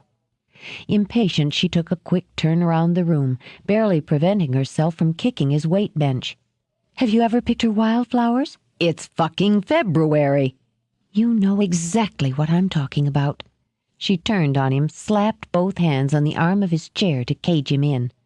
"I'll lay odds you never lit candles for her, or took her for a walk by the river, or brought her some silly present." "I gave her a damn music box." "Not enough. She needs to be wooed." Incredibly, he felt a flush creeping up on his neck. "Give me a break." "I'd like to break your butt, but I'm sworn to heel." "You almost lost her." His eyes whipped up, sharp as a sword. "Don't you think I know that? I wake up in a sweat every night remembering how close it was." "Then do something positive. Show her what she means to you." I don't want to push myself on her when she's vulnerable." Mary Pat rolled her eyes. "Then you are stupid." Feeling sorry for him, she kissed him. "Find some wildflowers, Jed. My money's on you." The box arrived the following afternoon. "More presents," Leah announced, struggling to shove the huge box across the living room to where Dora sat on the couch. "I'm thinking of getting shot myself as long as it's a flesh wound. Believe me, it's not worth it. Get the scissors, will you? Let's get the baby open." She leaned down to study. "No return address. Ah, a secret admirer." Tongue caught in her teeth, Leah attacked the packing tape. "Oh," she said, deflating when she opened the lid. "It's just books." "God, oh my God, Carolyn Keene." She was down on her knees, rummaging. "Nancy Drew, it looks like the complete set. And first editions. Look, it's The Clue of the Leaning Chimney, The Hidden Staircase." All at once, she clutched the books to her breasts and began to weep. Oh, honey, did you hurt yourself? Let me help you to bed." "No." She pressed Passport to Larkspur Lane against her cheek. "They're from Jed." "I see," Leah said carefully, and sat back on her heels. "He went to all this trouble just to be sweet. Why is he being so sweet? Look, a few days ago he sent me this bracelet." She held out her arm and continued babbling even when Leah oohed and awed over it. "And that silly cow, and the watercolor. Why is he doing this? What's wrong with him?" "Love sickness would be my guess." Dora sniffled and rubbed tears away with the sleeve of her robe. "That's ridiculous." "Honey, don't you know when you're being romanced?" Leah picked up a book, turned it over, shook her head. "I myself might prefer a slightly different style, but this certainly seems to have punched your buttons. He's just feeling sorry for me, and guilty." She hitched back tears, blinked them away. "Isn't he?" "Honey, the man I saw haunting that hospital wasn't there out of guilt." She reached over to tuck her sister's hair behind her ear. "Are you going to give him a break?" She laid a book on her lap, running her hands gently over the cover. "Before I was shot, I broke things off with him. I told him to move out. He hurt me, Leah. I don't want him to hurt me again. I can't tell you what to do, but it seems awfully unfair to make him keep suffering." She kissed Dora's forehead, then rose to answer the knock on the door. "Hi, Jed." Leah smiled and kissed him as well. "Your surprise hit the mark. She's in there right now, crying over the books." He stepped back automatically, but Leah took his hand and pulled him inside. "Look who's here." "Hi." Dora brushed at tears and managed a shaky smile. "These are great." Her eyes overflowed again. "Really great." "Their value's going to plummet if they're water damaged," he warned her. "You're right, but I always get sentimental over first editions." "I was just on my way out." Leah grabbed her coat, but neither of them paid any attention to her departure. "I don't know what to say." She continued to press the hidden staircase like a beloved child to her breast. "Say thanks," he suggested. "Thanks. But Jed—" "Listen, I've got the go-ahead to spring you for a while. You up for a drive?" "Are you kidding?" She scrambled to her feet. "Outside? All the way outside and not to the hospital?" "Get your coat, Conroy." "I can't believe it," she said a few minutes later as she slid luxuriously down in the seat of Jed's car. "No nurses, no looming thermometers or blood pressure cuffs." "How's the shoulder doing?" "It's sore." She opened the window just to feel the rush of air on her face and missed the way his fingers tightened on the wheel. "They make me do this physical therapy, which is, to put it mildly, unpleasant, but it's effective." She jockeyed her elbow to a right angle to prove it. "Not bad, huh?" "That's great." There was such restrained violence in the statement she lifted a brow. "Everything all right at work?" "It's fine. You were right all along. I shouldn't have left." "You just needed some time." She touched his arm, letting her hand fall away when he jerked. It was time, she thought, to clear the air. "Jed, I know that we were in a difficult position before I was hurt. I know I was unkind. Don't. He didn't think he could bear it. You were right. Everything you said was right. I didn't want you to get too close, and I made certain you couldn't. You were one of the main reasons I went back on the job, but I didn't share it with you, because I would have had to admit that it mattered. That what you thought of me mattered. It was deliberate. She rolled up the window again, shutting out the wind. There's no point in raking it up again. I guess it would sound pretty convenient if I told you I was going to ask you to forgive me, that I'd have been willing to beg for another chance before you got hurt. He shot her a look, caught her wide-eyed stare, then scowled back through the windshield in disgust. Yeah, that's what I thought you'd say. I'm not sure, she said cautiously, what another chance might entail. He was going to try to show her. He pulled up in the driveway, set the brake, then rounded the hood to help her out. Because she was staring at his house, she moved wrong and bumped her arm against the car door. Damn! Her gasp of helpless pain broke him. I can't stand to see you hurt. Shielding her arm, he gathered her close. I just can't stand it. It rips at me, Dora, every time I think of it. Every time I remember what it was like to see you on the floor, to have your blood on my hands. He began to tremble, all those honed muscles quivering like plucked strings.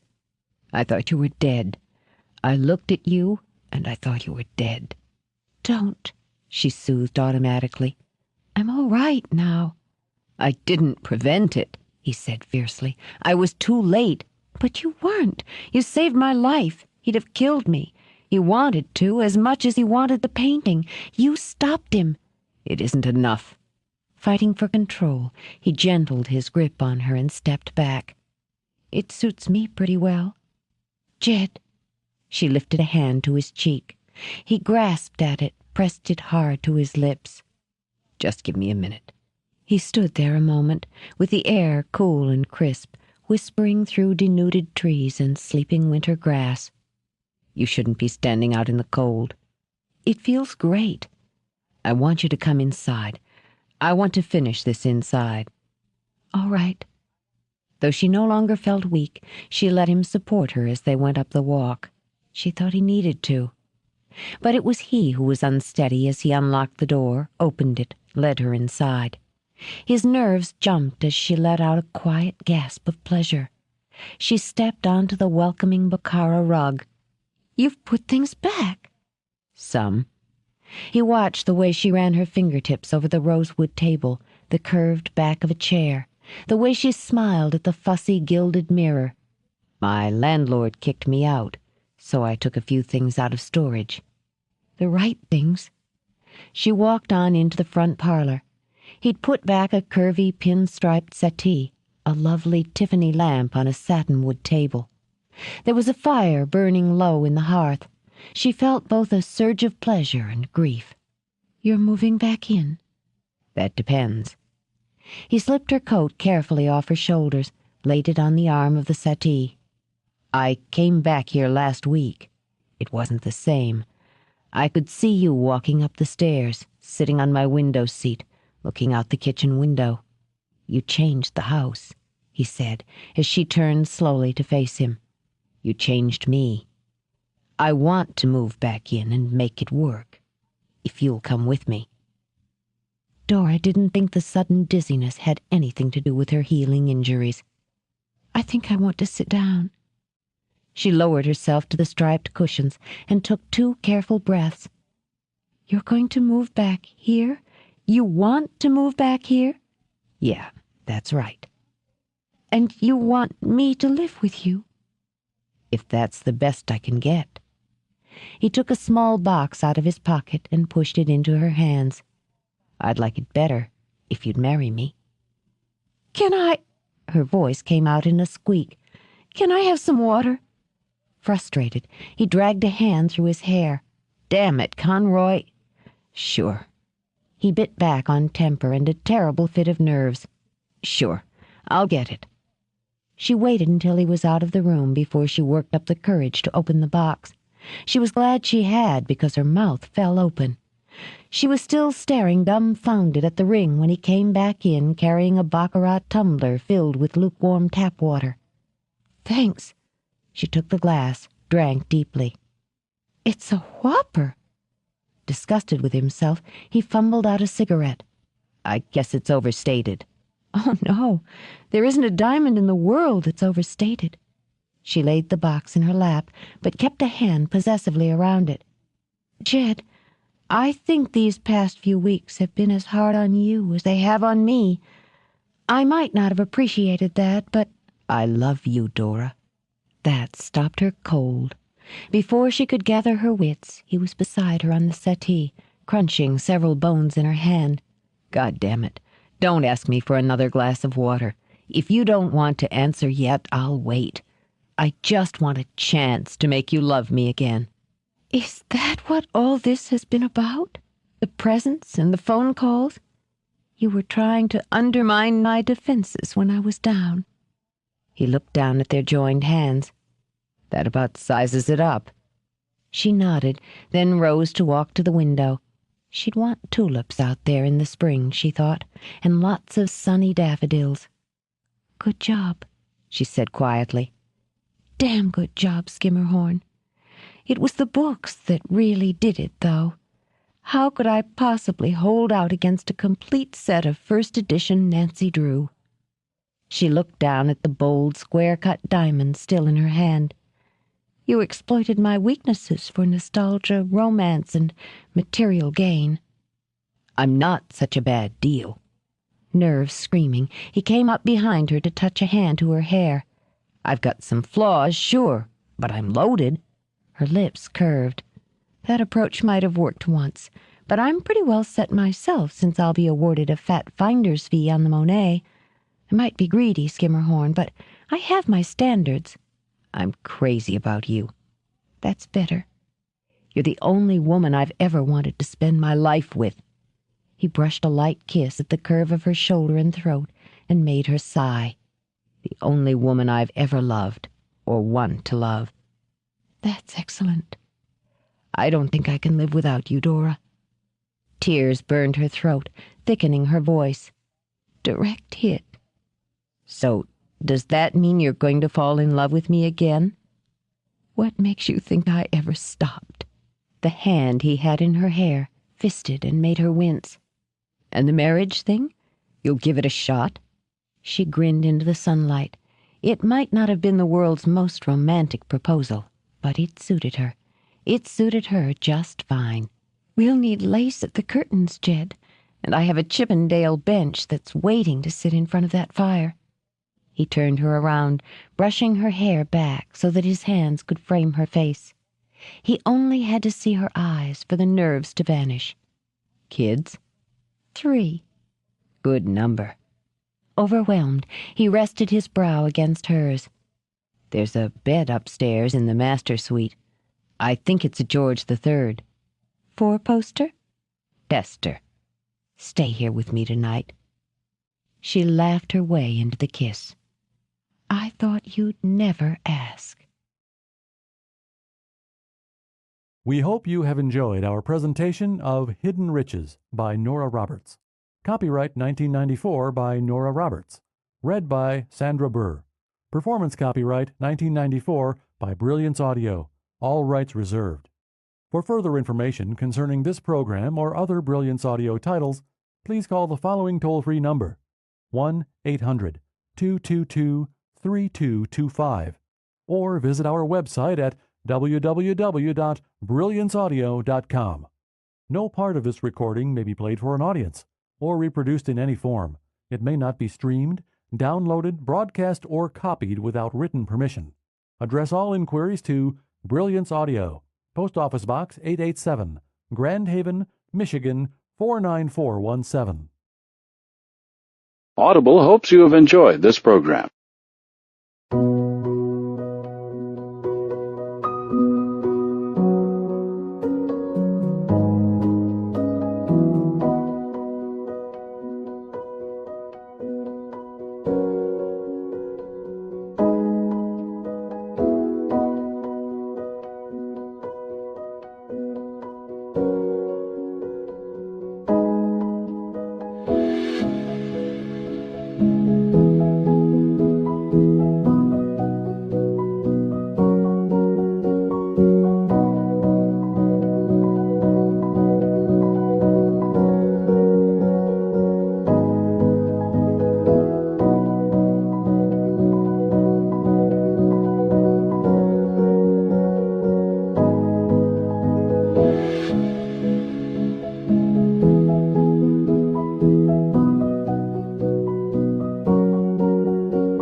own, she smiled.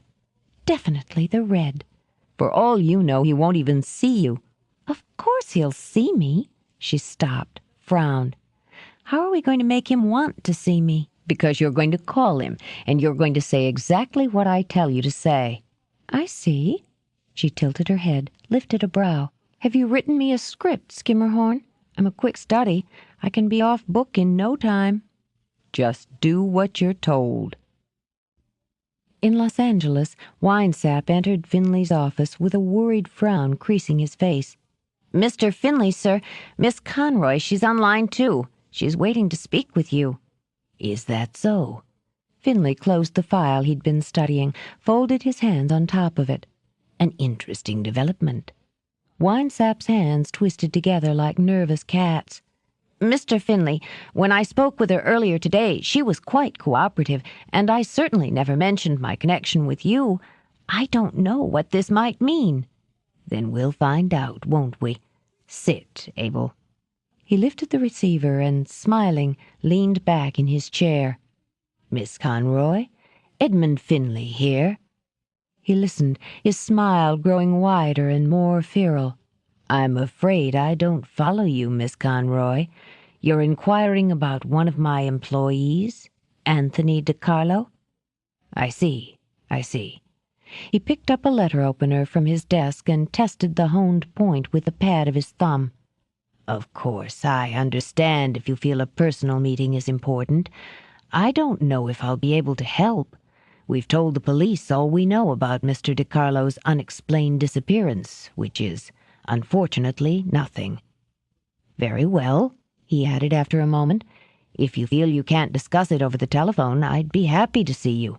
Tomorrow? His brows raised. Gently, he scraped the point of the letter opener over the Conroy file. That is rather short notice. Life and death? He barely suppressed a chuckle. I'll see if it can be arranged. Will you hold? I'll give you to my assistant. He'll check my calendar. I'll look forward to meeting you. With a flourish of wrist, Finley punched the hold button. Give her 4 o'clock. You have a meeting at 3:30, sir. Give her 4 o'clock, Finley repeated, and held out the phone. Yes, sir. Winesap took the receiver in his damp hand, engaged the line. Miss Conroy, this is Abel Winesap, Mr. Finley's assistant. You'd like an appointment for tomorrow?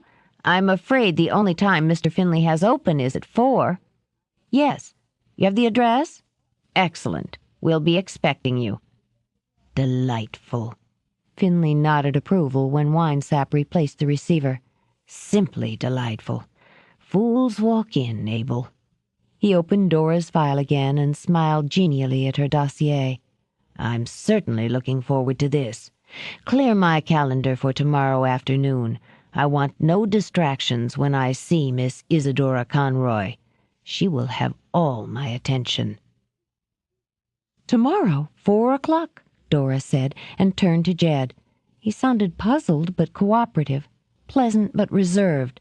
And you sounded on the verge of hysteria, but controlled. Impressed despite himself, he tipped her face up with his finger and kissed her. Not bad, Conroy. Not bad at all. There's something else. Though she wanted to, she didn't take his hand. If she had, he'd have seen that hers was chilled. I think I just spoke with Mr. Petroy. Finley? No. She forced a thin smile. His assistant, Winesap. 25. Dora was pleased and impressed when the cab pulled up in front of the pink stucco villa that was the Beverly Hills Hotel. Well, well, Skimmerhorn, you surprise me. This makes up for not springing for a night at the Plaza in New York. The room's booked in your name. Jed watched Dora gracefully offer her hand to the doorman. The gesture was one of a woman who'd been sliding out of limos all her life. You have to put it on your credit card. She cast a withering look at him over her shoulder. Thanks a bunch, big spender. You want to advertise the fact that you're traveling out here with a companion? He asked when she sailed through the doors and into the lobby. A cop? You left out the X. So I did, he murmured, and waited while Dora checked in. The Tony lobby of the BHH didn't seem exactly the right setting to tell her that the X wouldn't apply much longer. Dora covertly scanned the lobby for passing movie stars when she handed the desk clerk her card for imprint. "I'm going to bill you for this, Skimmerhorn." It was your idea to come. True enough. "Then I'll only bill you for half." She accepted her card and 2 keys, passed one to the waiting bellman. "Some of us are not independently wealthy." "Some of us," he said as he slipped an arm around her waist, "paid for the airfare." She was touched by the easy way he'd linked them together as they trailed the luggage to the elevator and up to the room. Dora quickly slipped out of her shoes and padded over to the window to check out the view. There was nothing quite so Californian, she mused, as lush lawns, regal palms, and cozy stucco cottages. "I haven't been in L.A. since I was 15. We stayed in an incredibly bad hotel in Burbank, while my father did a part in a small, forgettable film with John Voight. It did not distinguish either of their careers." She stretched her back, rolled her shoulders. "I guess I'm a snob, an East Coast snob, because L.A. doesn't do it for me. It makes me think of unnecessary eye tucks and designer yogurt. Or maybe it's designer eye tucks and unnecessary yogurt.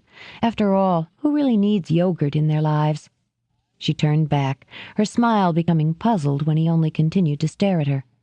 "What is it?" "I just like looking at you sometimes, that's all." "Oh." When he saw that the statement had both pleased and flustered her, he smiled back. "You're okay, Conroy, even with the pointy chin." "It's not pointy." She rubbed it defensively. "It's delicately sculpted. You know, maybe we should have booked a suite. This room's hardly bigger than a closet. Or maybe we can just go out for a while, get something to eat, and soak up some smog." "You're nervous." "Of course I'm not nervous."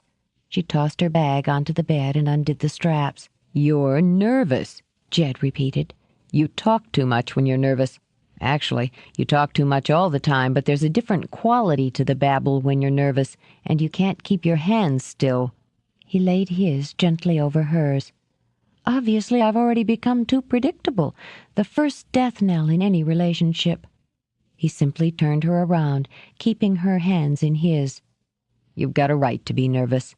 I'd be more worried about you if you weren't." "I don't want you to worry." Because she didn't, she willed her hands to relax in his. "I'm going to be fine. Classic opening night jitters, that's all it is." "You don't have to do this. I can keep the appointment for you." "I never give the understudy a chance to steal my thunder." She inhaled and exhaled twice, deeply. "I'm okay. Wait till you read the reviews." Since she so obviously needed him to, he played along. "What did you used to do before opening night?"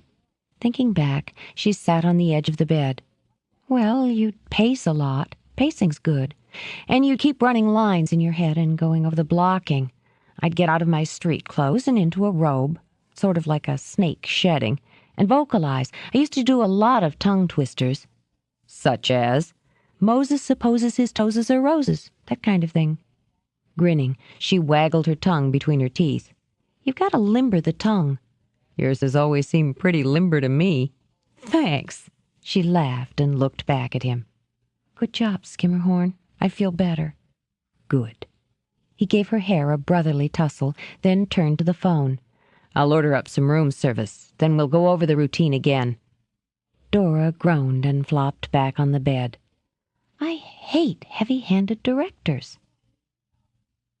But he didn't let up. 2 hours later they had eaten, argued, discussed every possible contingency, and he was still unsatisfied. He listened to her reciting tongue twisters in the bathroom and frowned at the door. He'd have felt better if she'd been wearing a wire. Foolish, he supposed, as she'd be walking into a fully staffed office building in broad daylight, but it would have eased his mind. If he hadn't been concerned that Finley's security might have picked up on it, he'd have insisted. It was a simple job, he reminded himself, one with little to no risk, and he'd already taken the precaution of seeing that the minimal degree of risk was all but eliminated. It was the all but that nagged at him.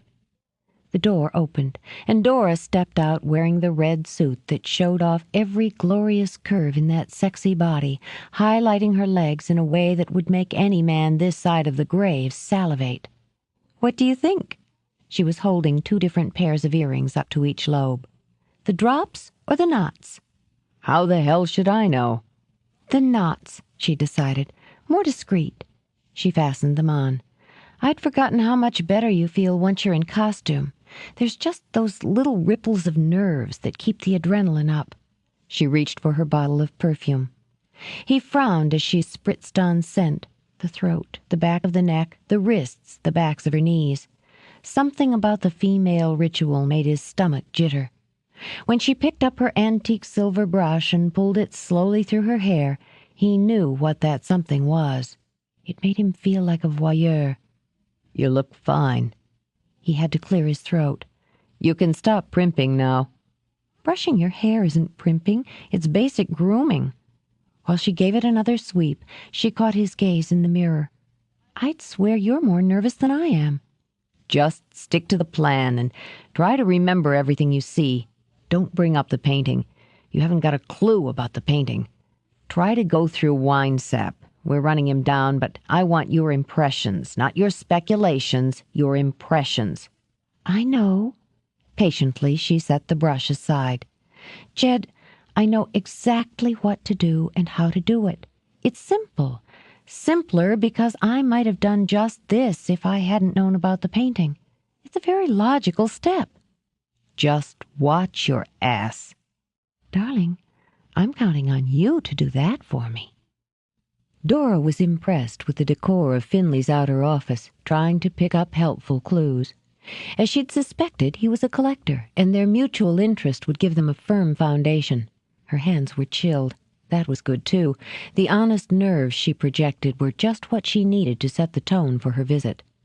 It was difficult to hang on to those nerves and character when she really wanted to walk over and examine some of Finley's treasures firsthand. She felt favorably toward anyone who put malachite vases and chipperous figures in his waiting area.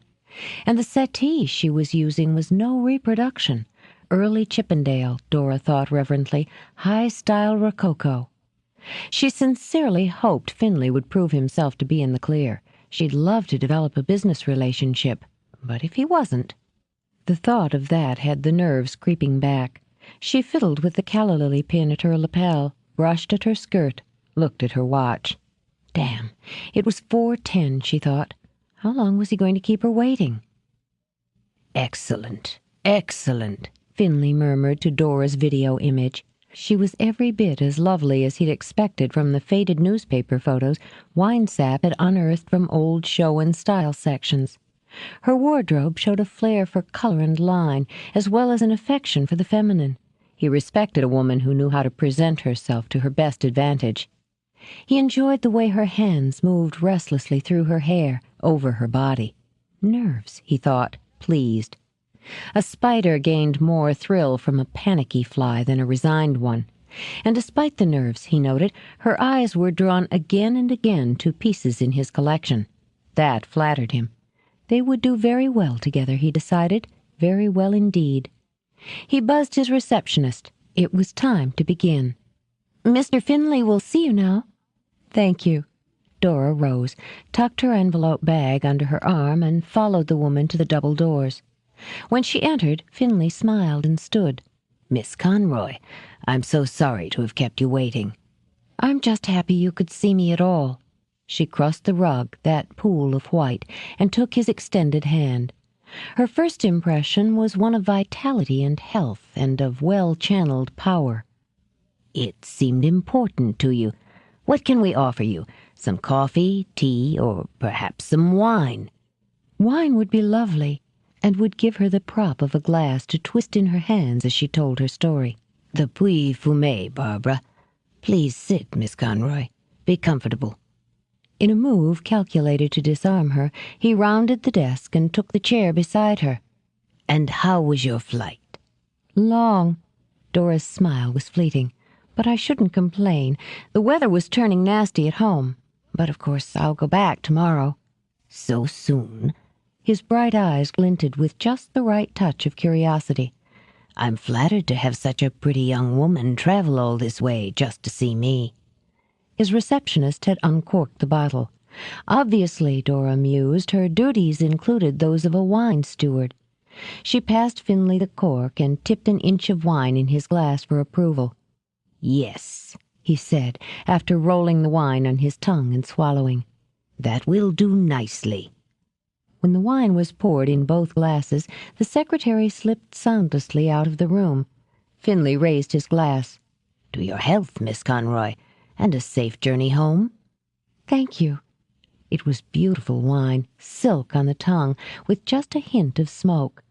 I know it might sound foolish, coming all this way just to see you, Mr. Finley, but I honestly felt compelled. As if overcome, she looked down into the pale gold wine in her glass, let her fingers tighten on the stem.